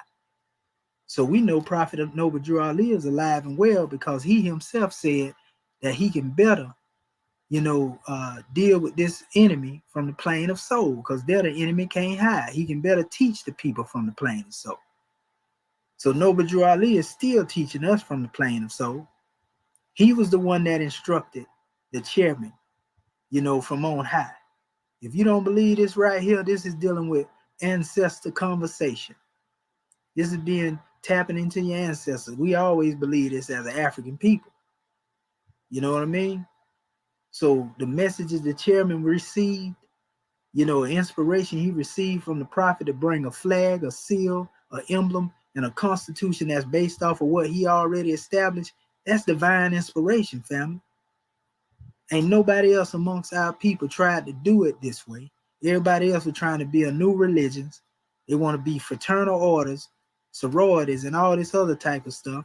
But the chairman came forth fulfilling the prophecy. In this end time, because we say in the end time fulfill the prophecy, we come out of what we call the age of preparation into the age of fulfillment. The Piscean era, into the age of Aquarius. You see what I'm saying? And so in this era, instead of being members of an organization or religious corporation, we have unfolded to become citizens of a Moorish American government. So we're following the prophet's instruction. Anybody that tell you anything other than that, they lying to you, family. They want you to be their slave. They want to continue to fleece you. They want to continue to make money off of you. You see, and that's why a lot of them try to attack the government. A lot of them ain't been doing it in years because I singed them enough with this scimitar consciousness, but you got a few that try to raise their head up and every now and then. This ain't speaking radical against no Moorish Science Temple or anybody that's there. We are just saying, never has there been a time for those who like to talk against our flag that we said our flag was the Moorish Science Temple flag. We never taught that. We say our flag is the flag of the Moorish American government. Why? Because that flag is already flying at the UN. And if you try to take that Moroccan flag over there, which they done had many conversations with Tahaka Bay now, asking them, why y'all flying our flag? See, they can't be confused with us like that because our flag is not the flag of Morocco. It was our ancient forefathers that gave them their flag. And it became fallow. It's of no use because they used it, in basically the transatlantic slave trade. They let George Washington have it so nobody would mess with him on the water while he was moving us on the bottom of the ship in cargo. So that's aiding and abetting the criminal in human trafficking. See? So that's why Morocco in a hellacious condition right now because of what they did to the Moors. It's important that our people understand this and stop blaming the Moors for their enslavement and know who it was that enslaved us. And then they can have some clarity. So it says, watch the newspapers and listen to the radio. I'm going to make the European tell the truth. That's what Prophet Noble Drew Ali said. He said the only way the European can be saved this last time will be through the help of the Moors. He said the European was not going to give up until he looked death in the face. He said, children, when you get on top, treat the European nice. So Prophet Noble Drew Ali know that we going to end up being on top. He know he won't physically be here to see that, but he gave us that instruction. When you get on top, don't act crazy like they act, because that's what's bringing them into their ruins, their hatred and their oppression. So it says the European is our fellow man. It says the Europeans will seek peace, but none shall be found. This is when the time when these wars go to popping off that they're trying to kindle up. He said, I'm going to stop the European from thinking. If 2 or 3 of them get together on something, they will go back and tear it up. Then he said, if you want European grand sheiks, I can give them to you. And he said that because a lot of the Moors was running to the European and accepting what the European had to say over what he said, just like a lot of these brothers around here now. So he said, you want European grand sheiks, I can give them to you. And we had a few European sheiks that actually came in the Moorish American, not Moorish government, but the Moorish Science Temple. There's a couple of them, wrote books and everything. We got one European, he ain't a sheik, but he been teaching out of the book of fire, out of this book right here. He honored his book and don't even know us or the chairman. He honored his book more than the Moors do. Rick Smith. That's the European name. They say, I have got the Romans in the palm of my hand. He said, one day, the United States will not be able to do any business unless they threw it through the Asiatic. Then he said, I'm going to make the European enforce my law. This is what Prophet Noble Drew Ali said. These are some powerful, bold statements now.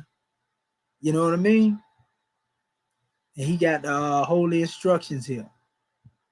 He said, let all old business stay as it is, and all new business do it in your free national name. Let your good deeds outnumber your bad deeds, and when you pass away, you won't have anything to worry about. Then he said, my good Moors are going to live. He said, we the Moors have the blood of every nation flowing through our veins, thereby bringing about a cross spirit. He's saying the amalgamation of our blood is what caused, the meanness. He said, Italians have our blood, the blood of the Moors mixed in their veins. That's why they are so mean. And they call them Roman niggas. Now, mind you, Prophet Noble Drew Ali most definitely was dealing with the Italians back then, because a lot of the people that were surrounding him, were actually in the streets at one time. And so the Moors would clean up Al Capone's residence. Al Capone honored Prophet Noble Drew Ali so much that he brought Noble Drew Ali a Cadillac. So he was well familiar with the Italians family. You know what I mean? This is real talk. He said, I didn't tell anyone where I was born or who my parents were because I didn't want people to make a shrine out of the place or make over my parents like was done with Joseph and Mary. So he explained to you why he didn't explain the full history of exactly who he is. He said, we the Moors are a hard-headed, stiff-necked, mean set of people that have never done anything except at the point of a sword. And that's the truth, family. You wonder why it's like it is. Our people is at the point of the sword now. They under the gun now with the European. European, they do anything they say. But when it come to us, that's why we don't take each other serious. You got to literally cut some heads off and chop people up, kill them. We don't demonstrate like that. Because Prophet Noble Drew Ali told us not to even toe the pocket now. We don't demonstrate violence. We don't demonstrate trying to force you to do nothing. But most of our people, that's the only thing they understand. They got that from the European because the only thing the European understand is violence. You see? He said, you tore up everything that was brought to you. But I brought you something that you can't tell. It would tear you up. Then he said, the same truth that would draw you would drive you. He said, I brought you something that you can shout about. He said, children, you're just plain rich. He said again, let all old business stay as it is and all new business do it in your free national name. He said, it would take you 50 years to find out what I brought to you. And if you're not careful, 50 years after I'm gone, you won't know that I've been here. And they tried to erase Noble Drew Ali and his history from the face of the earth, family. 50 years after 1929, that's 1979. That's when all hellacious conditions broke loose when it came to the Moors. But it says, children, one day you are going to love me. He said, the biggest fool is the educated fool. And we know this to be a fact. By some of the same people y'all done seen me going in opposition to, or them coming in opposition toward me for the truth that I teach, and me going at them for the falsehood they teaching to keep our people slave. The biggest fool is the educated fool. You can't tell him nothing. He's even eloquent in his own ignorance. He said, more should learn Spanish as a second language. He said, don't even carry a pocket knife. Noble Drew Ali said, if it were not for that little piece of red flannel, we would not get into so much trouble. And Moore's tongue is what get him into so much trouble. He talks more than he thinks. And it says the only thing that hurt a duck is its bill. So any Moorish leader must study his holy Quran and the divine constitution and bylaws. It's just a whole bunch of measures in here. He said, my sheep know the sound of my voice. A stranger will not follow. I have come just before the fire. And when the fire come, I will be your water. And if you do not get behind me, you will not make it through. I'm going to let the fire touch some of you old Moors, shirt tails. I'm going to let the fire scorch some of my good Moors. He said, one day you're going to look for the good Moors and you won't be able to find them. Stay out of the alley he said, with your turbans and fezzes on. So even during the time of the prophet, you had people in the alley with their turban and their fez on out there thugging. He said, carry your fez to the temple. Then he said, the only thing that would surprise me if a Moor would do right. Now these are some measures right here. Let me see if anybody in here, or if Brother Marvin Edwards Bay would like to say anything on that. Yes, sir. Grand measure for the people that's here. Peace and love. Charles Royale. Yes, sir. That photo that I showed earlier, brother, that was the last convention. That was like 1928. It got the dates on it, Brother Jay. So, yeah. Brother Marvin Evans Bay, would you like to say anything in regards to dealing that before I go into these other prophecies, or the actual prophecies? Islam? Islam. Oh yeah, Yes.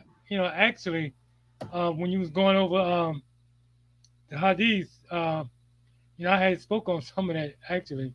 So Prophet was repeating himself. you know, I was speaking on how um, every word that the Prophet speak is spirit. Because we are spirit in our truest essence. You know, um, but it's a new era in time now. But that was very powerful reading. Like you said, we don't need to carry anything because we have the great God as our protector and our guide. He's our salvation.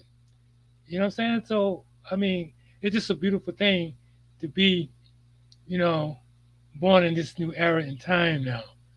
Um, and so the Moors don't have to worry about it. Say, don't if we're even taught we don't even have to worry about how you're going to be saved. Allah's leading on, and victory is sure. But That's yeah, right. it's very powerful reading though. Yes, Um, sir. Peace to the brother Rayshawn Irvin too. We're gonna go back into these because these the actual prophecies. We'll probably read them and then be done with it. Open up the floor if people want to come in, and because we don't want to hold them too long. But we definitely want to make sure they get the gist of what this last measure is about. And these are mostly prophecies here, family. Now we already showed you some of the things he said have already come to pass. You know, but anyway, and he prophesizing this stuff in detail. When you look at what it say about Prophet Muhammad or Prophet Jesus and all these prophets, and they prophesize, a lot of their prophecies are vaguely expressed through the translation. But Noble Ali telling you in detail how these things gonna happen. We seeing it happen right now. It don't get no more plainer than that right there, family. That's what make him a real prophet. He describing it in detail. And this stuff is on the manifest. Watch this. It says, for the various lynchings and murders that were committed in the South is going to have to pay off and pay off in blood. You see, he's talking about revolution, people rising up. What you seen happen recently, in the wake of the killing of a lot of our brothers and sisters, that ain't nothing compared to where it's going to turn up after this economy is exposed to be collapsed. It's going to be terrible. So, we want our people to, make preparation, be safe, keep your family safe. This thing gonna blow up, as far as dealing with the way that the people gonna, the country gonna implode, with the way that certain people ain't able to, that don't have these lessons, on how to act and conduct themselves, they gonna go off. So it says, if you have people in the South, get them out, because that is where the destruction is gonna start. We already seen that. I'm in the South, but on another measure, beyond that, the South really is symbolic to the lower self.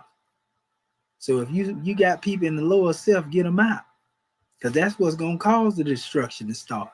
That lower self, that's the South. If you deal with the polarities of the body, so you can be anywhere. You can be in the North somewhere, but if the people are in the vibration of the lower self of the South, we got to teach our people and bring as many as we can up out of that demonstration, because that's where the destruction gonna come from. That lower self. See, I can look deeper than just a geographical location and look at the state in which one is in. Islam. So it says, the time that have been won't be no more. Every word that I speak is spirit, and you Moors had better take heed, or had better heed. He says, look around. Where you see people one day, wild animals will be roaming down the streets. When the fire comes, I will be the water. And we seen this. During the time they had us on lockdown, man, they had all types of animals running through the streets. They had lions and tigers and bears, oh my, just running around in the streets now when they had us locked down. It say, what are all these Moors doing here? They're only going to be a handful saved. He said, I can count them on my fingers and have fingers left over. He said, I have airplanes, zeppelins, and apparatus. I'm going to take my good Moors up in an apparatus on an incline until it's all over with. For those who don't know, the word apparatus means government. So, and the only way you can be saved is by coming under self-determination and becoming a government and governing yourself, family. European ain't got nothing else to give our people. You know what I mean? It's time to get up off the breast, so to speak. And start dealing with the breast of one mother that is giving us up. But get off that European dependency, family. It's time to build nation. Our people don't want to be in charge until some of us done set something up. We set something up, everybody feel like they know everything. They be trying to run people business, take over people businesses. But you get up on the European treat you any type of way. You do everything he say, even when he ain't there. Where they do that at? You're a soldier when it comes to trampling over your own people. You kill them up, shoot them up, and everything. Yeah, European do what they do, and you don't even cry about it.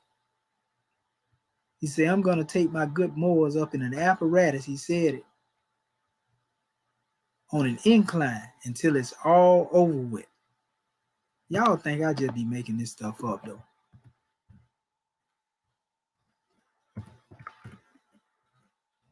Y'all think I just be making, I ain't talking about the ones that's listening to me. I'm talking about the ones that are basically, in this state of being enslaved, so to speak. So if you go into all these measures here, and these watered down definitions right here, and the older ones, they say government. They still saying it here in chain and command network, but apparatus deal with what make, let's see, here we go. We may be able to find it in Merriam. But yeah, apparatus is machinery. All of us represent the machinery, family. You know what I mean? Yeah. There it go right here. Look at here. Set of materials or equipment designed for a particular use, a group of anatomical or cytological parts functioning together. This is dealing with the apparatus of the body here. When you get down, this is for equipment. This B is dealing with things that deal with the body. But it says instrument or appliance designed for a specific operation. They also refer to them like measuring vision. The functional process by means of which a systemized activity is carried out. The machinery of government. The organization of a political party or underground movement. So which one of them you think the prophet was talking about? You think he was talking about he going to take his Moors up in a set of materials or equipment designed for a particular use? You think he was talking about taking one into the body? We can get into the metaphysics of that. That's all good and well. You think he was talking about taking us into an instrument of appliance designed for a specific operation? Something that measure your vision with? You think he was talking about a functional process by which a means which a systemized activity is carried out, such as the machinery of government, the organization of a political party on an underground movement? Out of all them, he couldn't have been talking about none of them but this last one right here. You see? So that's what he talking about when he say he gonna take his good Moors up in an apparatus. See, people ain't been listening to the prophet. They ain't been listening to him, family. He said, don't endanger your life with a fool. One day they're going to tear down all the churches and take the bells and melt them down and make bullets to fight with. He talking about war, holy war. He said one day every wheel of industry is going to stop. And when they start up again, it will be in the Asiatics' favor.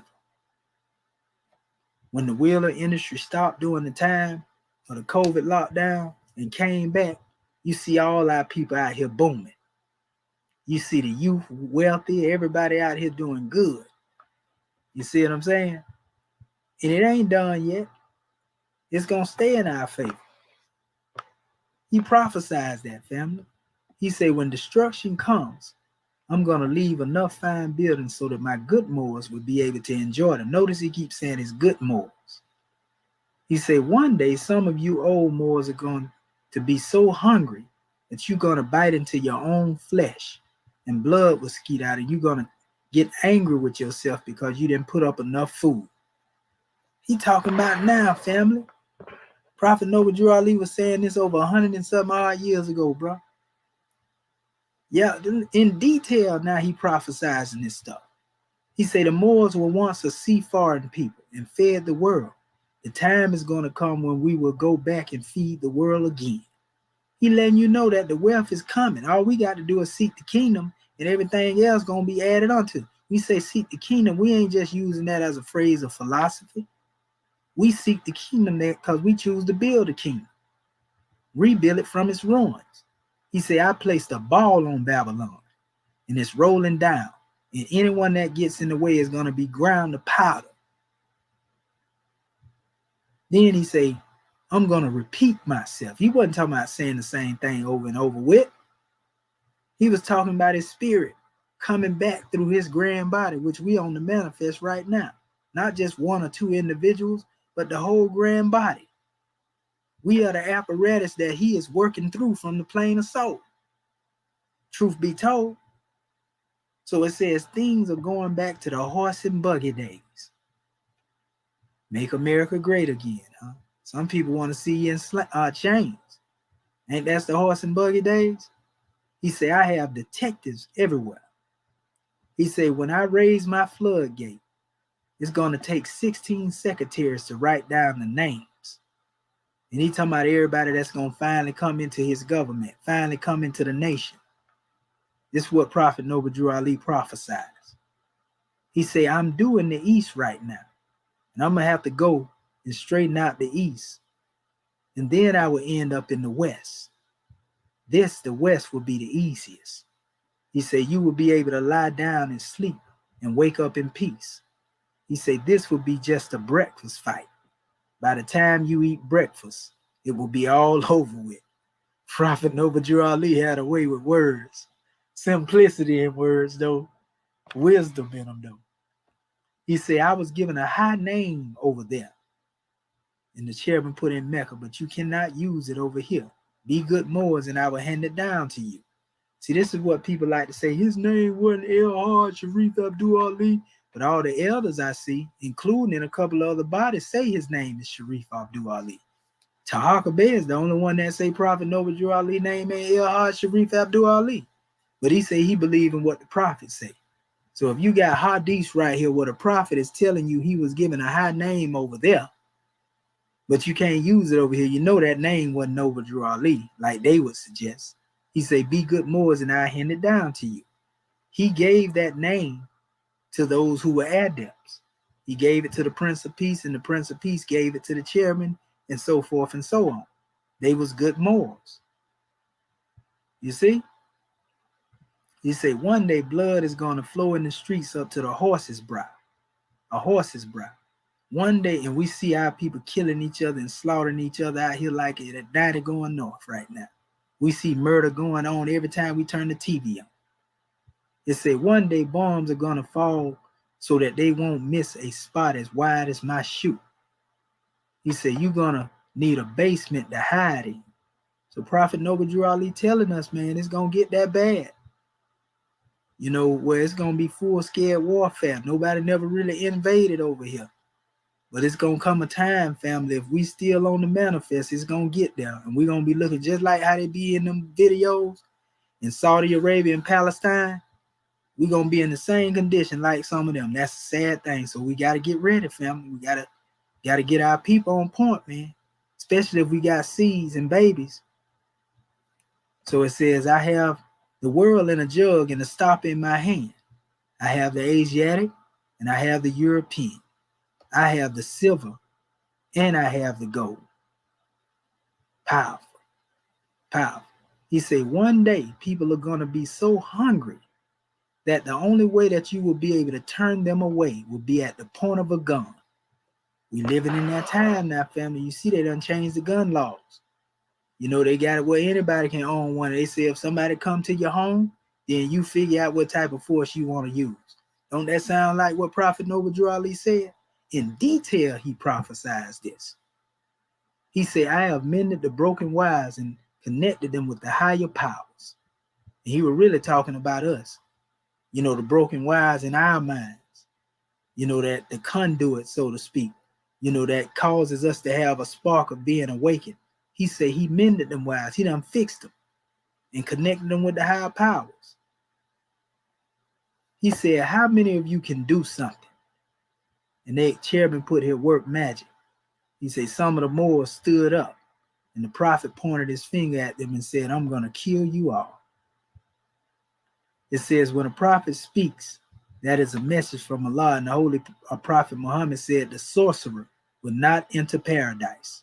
For those who like the so-called, I'm into dealing with, the ancestors, and I work all that stuff right there. All right, keep playing. And that's why we got so much hellacious conditions on us, because y'all out there playing with the spirit world, tapping into that stuff right there, and don't know what you're doing. Your spirit ain't clean, and you opening the door for all these wicked spirits, and wondering why we going through what we going through. That's the generational curse. Y'all ain't patient enough, to come into oneness with the Creator. It say, if his people who call by his name will humble themselves, turn away from their wicked ways, then he say he'll heal them. But everybody trying to find a get rich quick scheme. Everybody want to deal with a microwave-like activity where things happen, kabish, and so forth, abracadabra. All right, keep playing. It say there are going to be new Moors that are going to come in with their eyes wide open, seeing, knowing. It says, and that are going to take you old Moors and seat you in the back and carry out my law. I look at Brother Jay and the other brother Soul and brothers like that be looking in. I look at these brothers as them type of Moors, coming in with their eyes wide open, seeing, hearing, and knowing the truth.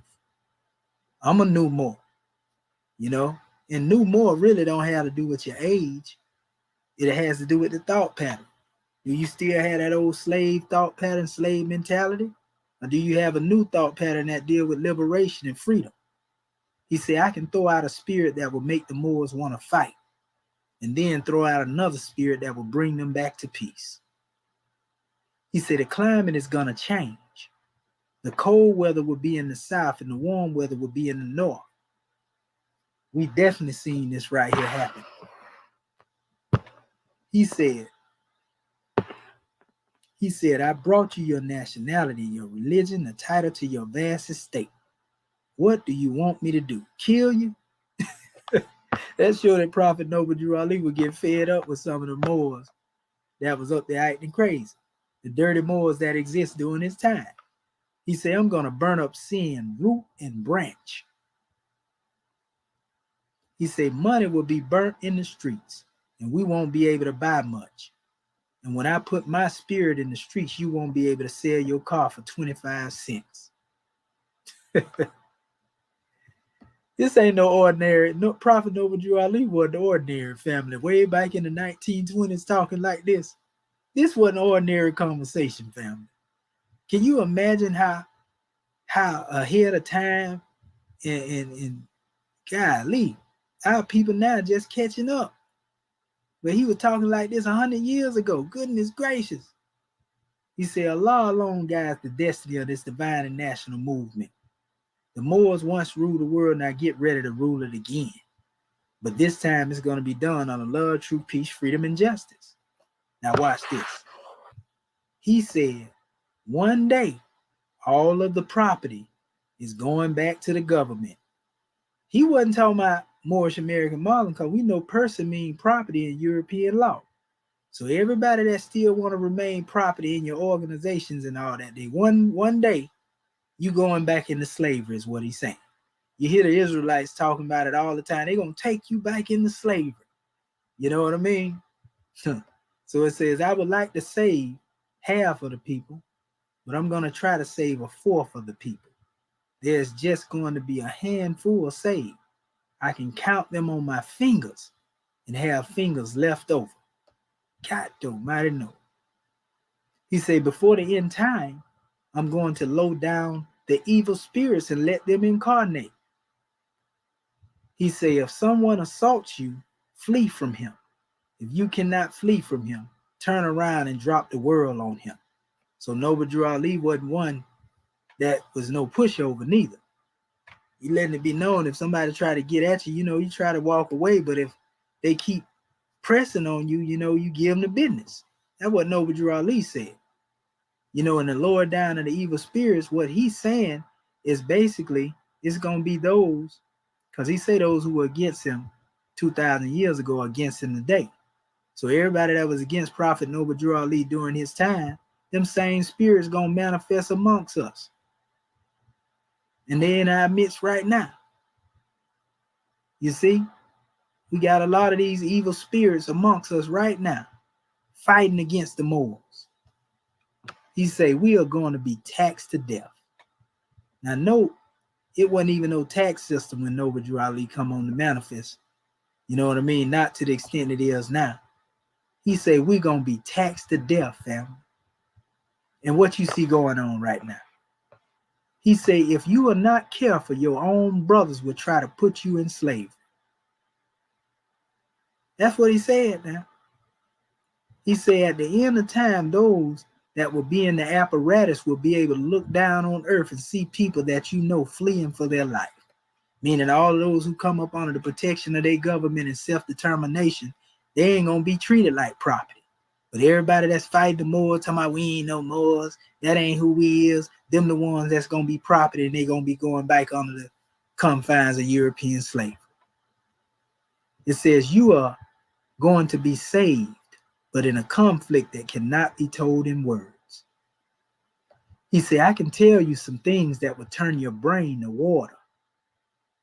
He said, I'm going to save you all if I have to kill you all. That's what Prophet Noble Drew Ali said. Sound like Harriet Tubman to me. He said, if I cannot teach you here, I will teach you on the plane of soul, or the soul plane. He said, I have come and taken away all the excuses.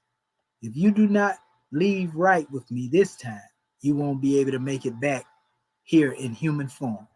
He said, Atlantis is going to rise again. So we'll stop right there, family. It's a whole lot more than that.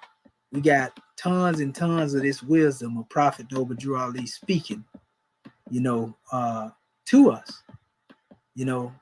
He the truth. He was just the truth, family. We want to give honors again to our brother Marcus Mosai Garvey L. for preparing the way. You know what I mean? So we had a lot of men come to teach us, family. But many of our people have rejected the teaching. That's why I say my people are destroyed for a lack of knowledge. And since you have rejected knowledge, I will reject you and your seed after you. So I'm opening up the floor right now. I'm gonna put this link in here again, if in case some of y'all want to come up here. But we're gonna open up the floor and let our brother Marvin Elvis Bay come forth. Islam, grand man.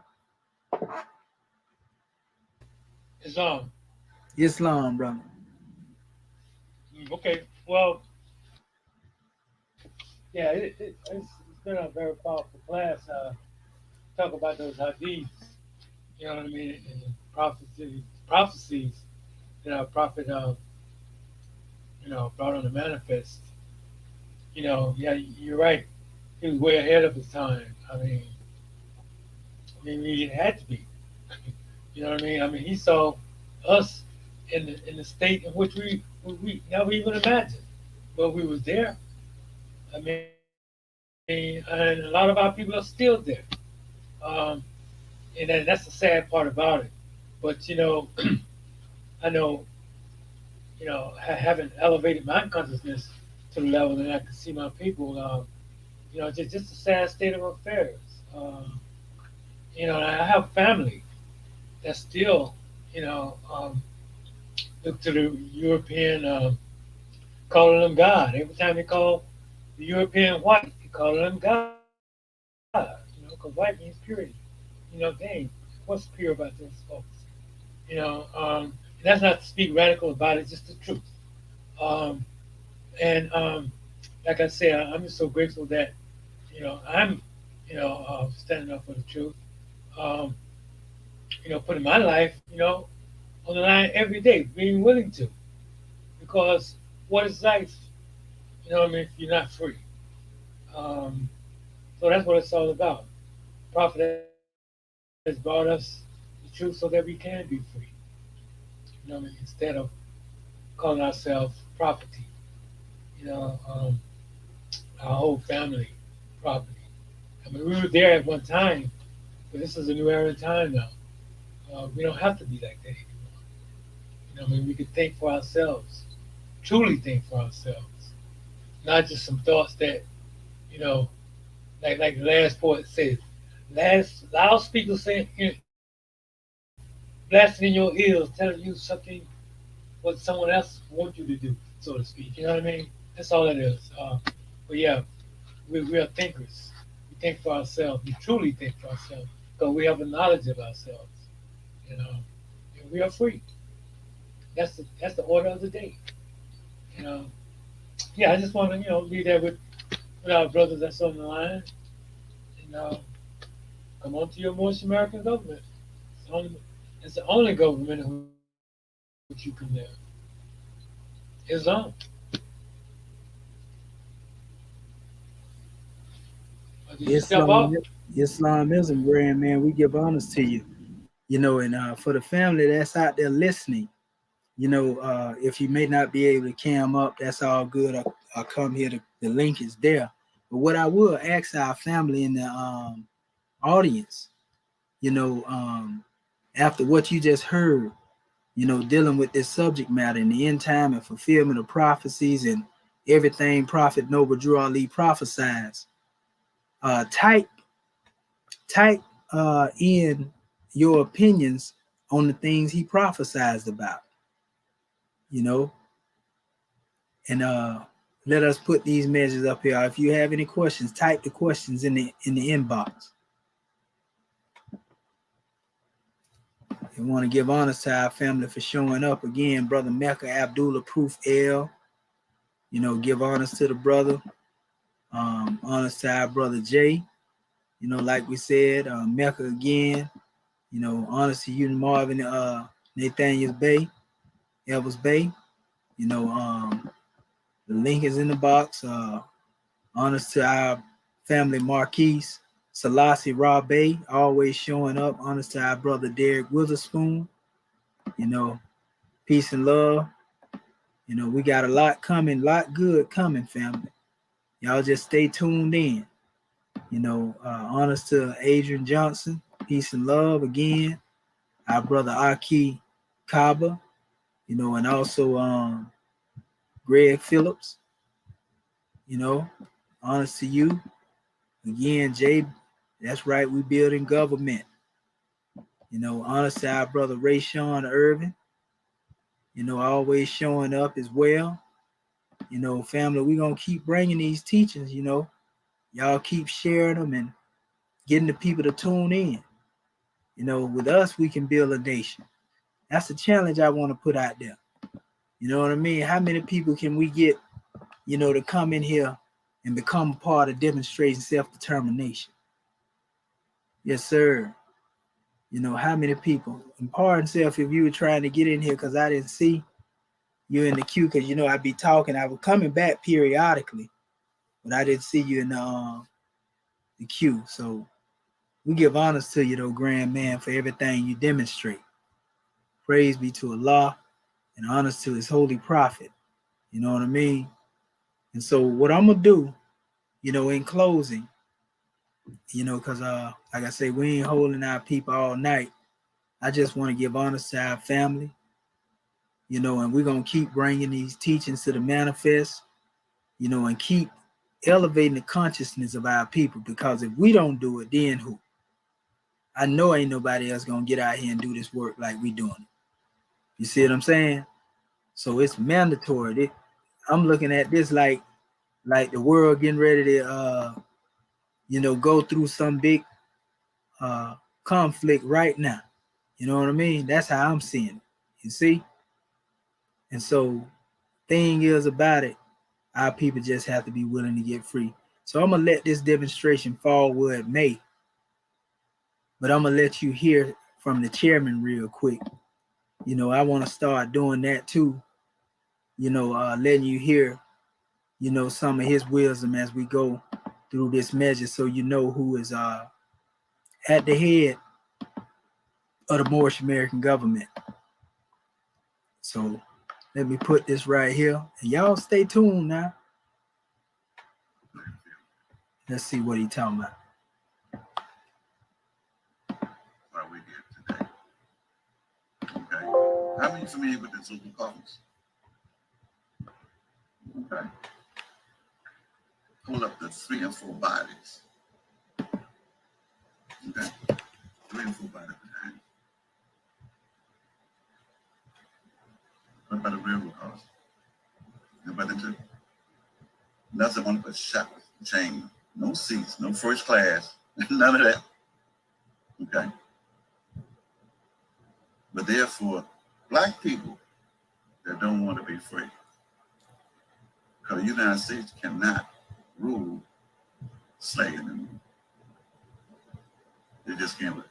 Okay. Nobody expected the UK to do what they did yesterday. Okay.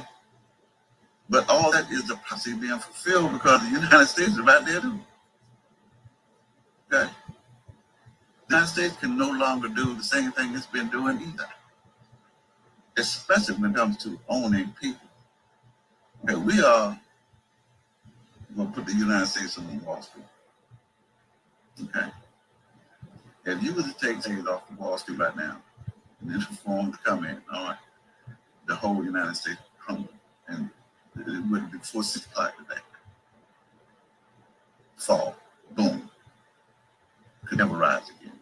He said if you take the slaves off of Wall Street, the whole country will fall.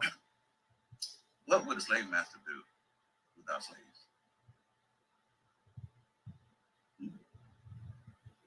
So what do you think the United States want to do with the black people? That's why I'm here today. That's why I left out at 3:30 this morning. Got a little clipping going on. Okay. Now the minister could have go. We talking about coming there, right? Nah, we're coming. Every day, right here today. Okay. That don't mean you can still come. We can stump for your rump. Okay. There I go again. But anyway, the main thing that I want you to understand is that without this, you're a slave. Now, I'm not speaking radical. It's not like when I'm agitating speeches and nothing like that. I'm giving you. In fact, if you can find a better way out of this, let me know. Right now. If there's another way out of this besides freeing yourself under your own national name, like enjoy and link yourself with the nations of the earth, let me know. Right now. If there's another way out of this besides freeing yourself under your own national name, like enjoy and link yourself with the nations of the earth, let me know. Right now. Got a better way. What about Jesus? I'm being disrespectful. Okay. Now, let me. I want to commend all of you. And there's certainly got the documents here, but I want to commend all of you that has come through Christianity and the church. And let me explain it. I'm not speaking negative about it, because why? Every plant, every seed needs the soil to grow. Okay? Nothing can change the purity and nature of a seed. If it's an apple seed, it's not going to come up a plum. It's not going to come up a pumpkin. Okay? The essence of it is in the seed. Okay? So, by you being who you are, when you're planting the proper soil, then you have to grow. Okay? When the church and Christianity put before you, I'm sorry, did I say put before you? I'm sorry. When you was planted in the church and Christianity, you had to grow. You had to teach the Bible, okay? Lord and Savior, okay? You had to grow. You have grown. Okay. Now I say, well, Jesus was immaculate conception. I don't know whatever y'all with, but you can trace his genealogy from his mother's side, was it Matthew 1, and go to Luke, and trace on the father's side. All the way back there. Something wrong with that. And do you know what? Inside there, you'll find you. Why? Because we're descendants of the ancient Moabites. The ancient Moabites. Let's explain what the ancient Moabites are, because some people say, well, that's Moab. No. The ancient Moabites are those who inhabited the earth before the great earthquake. I'm sorry. That y'all were raised up about that. Forgive me. When the flood happened, the one that they said happened, God said it happened.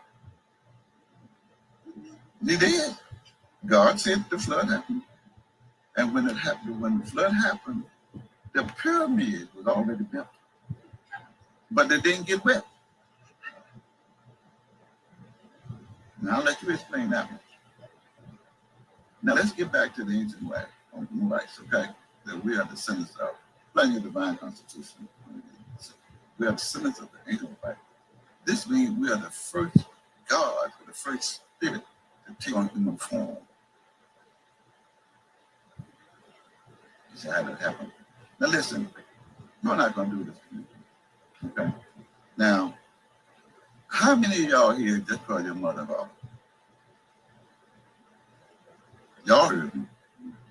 How many of y'all here just call your mother-in-law jumped up and down one another and here you come?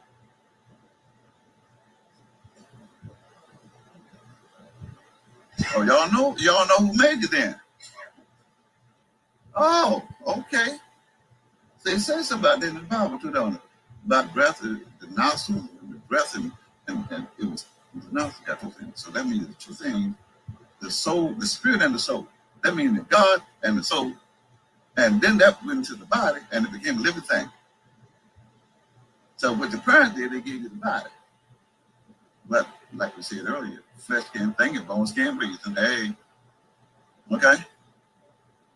So it takes the soul to do that. But where did the breath come from? That comes from the spirit. So the God in you. So you see, now you know that you and God are one, and you have the soul to think with. So there you are. Okay? But people didn't want you to know that. Why? Because now you're responsible for being free. Right? You came all right here going, I'm God. You can go and try it. Go ahead. All right? You have to know how to back it up. Okay? Flag. Love, truth, peace, freedom, and justice. These are the highest principles known anywhere on the planet. Okay? Love, truth, peace, freedom, and justice. The five highest principles known. Those are the 5 points. Needs the soul to grow. Okay? Yeah, that's a powerful measure, but I see it's choppy, but I'm pretty sure y'all was able to get a drawing. Check the chairman out online when you get a chance, but he definitely, man, bring it like it's supposed to be brought. So yeah, we just want to give honors to our family as we always do, and we're gonna bring this demonstration to a closure.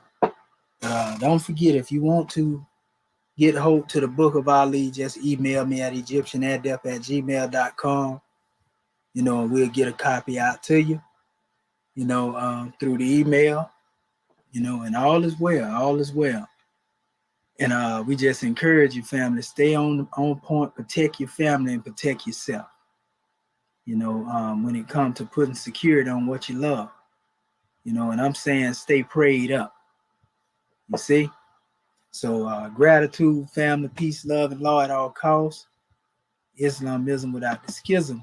And y'all already know we got to find something in here to take us out with. I got to get back in that lab too. I keep telling y'all I'm going to get back in that lab. And I am. I got some stuff right now that I'm getting ready to record, but I ain't released nothing yet, and so y'all just be ready for me dropping some more. I'm gonna go all in and just go to dropping. That's what I'm gonna do. I'm gonna drop me a couple of, because we got to reach our people every way we can. You know what I mean? Every way we can, we got to reach them. So what I'm gonna do, like I said, I'm gonna go ahead and pull one of these tracks up, and we're gonna let everybody get some shit out. And we're gonna wake up, man, conscious and ready to do it again. Every victory over self gives added strength, my brothers and sisters, if they may be on the line. I think I'm gonna go out with this one right here. Yeah, this is the one we're gonna use to take it out. I like this one right here. This is one of my favorites. And Brother Marvin Elver Bay, if you will, mute your mic on your end. If it ain't muted, it's already muted. But I'm just making sure that way the sound has clarity.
It's that sacrilegious blasphemy, revolutionary speech to make them blasphemy, and I put it all on the line to see my people free, even if it leads to Roman legions crucifying me.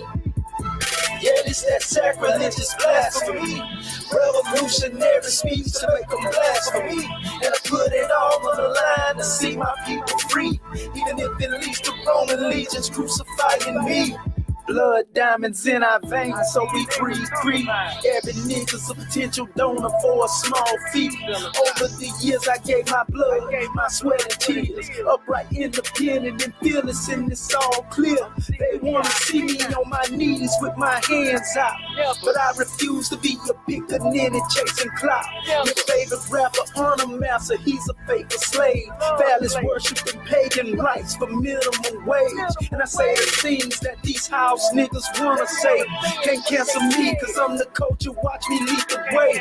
My footprints are clearly cut cause I'm a big stepper. I leave eternal landmarks, therefore I live forever. My Morris ties can never be severed. Medieval demons plot to earn acceptance, and I don't have to get ready because I stay ready. Recite these vanishing rituals, these are my confessions, and I got a 7-day theory like Machiavelli. That sacrilegious blasphemy, revolutionary speech to make them blasphemy, and I put it all on the line to see my people free, even if it leads to Roman legions crucifying me. Yeah, it's that sacrilegious blasphemy, revolutionary speech to make them blasphemy, and I put it all on the line to see my people free, even if it leads to Roman legions crucifying me. Freedom of speech, just watch what you say. Them devils look for excuses to exercise they hate.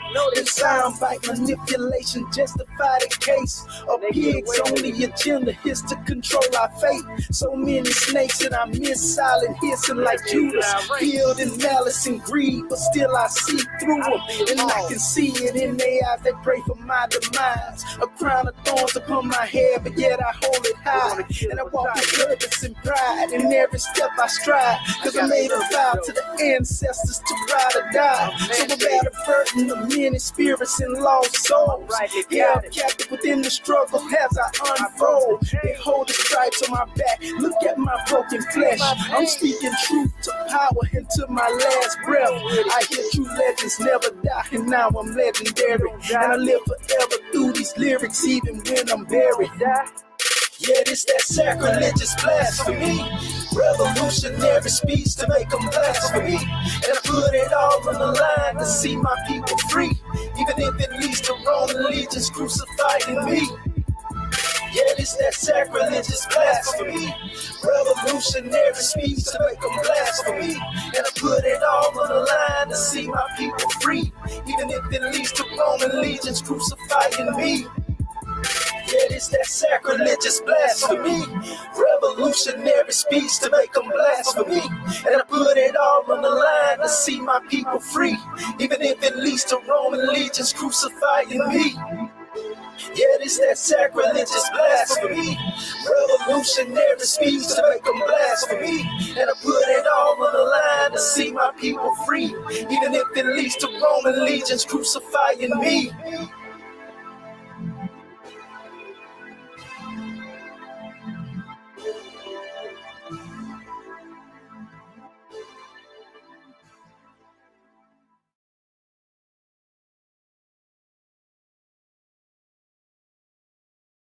Peace and love, family. Y'all already know what it is, and it's all grand. Did you get that sound good, Brother Marvin Edwards Bay? Yes, sir. Okay. I know that right there probably took you back. Oh, yeah. Looking at that demonstration right there. Yes, sir. Yes, sir. Yeah, most definitely. Yeah, we got to reach them on all planes, Mo. Islam. Islam. All right. Peace and love, family. We love you. And gratitude. And we're going to keep the truth coming. Thank you, Brother Marvin Evans Bay. Thank you, Brother Jay. All you brothers that showed up. Marquis Selassie Rob Bay. You know what I mean? We're going to keep bringing this truth. Charles War Air. Love you. Aki Kaba. All you family. Adrian Johnson, Derek Witherspoon, man. Y'all show up. Peace and love. And also our brother Mecca Abdullah Proof Air. It's been grand. Peace and love. Peace and love.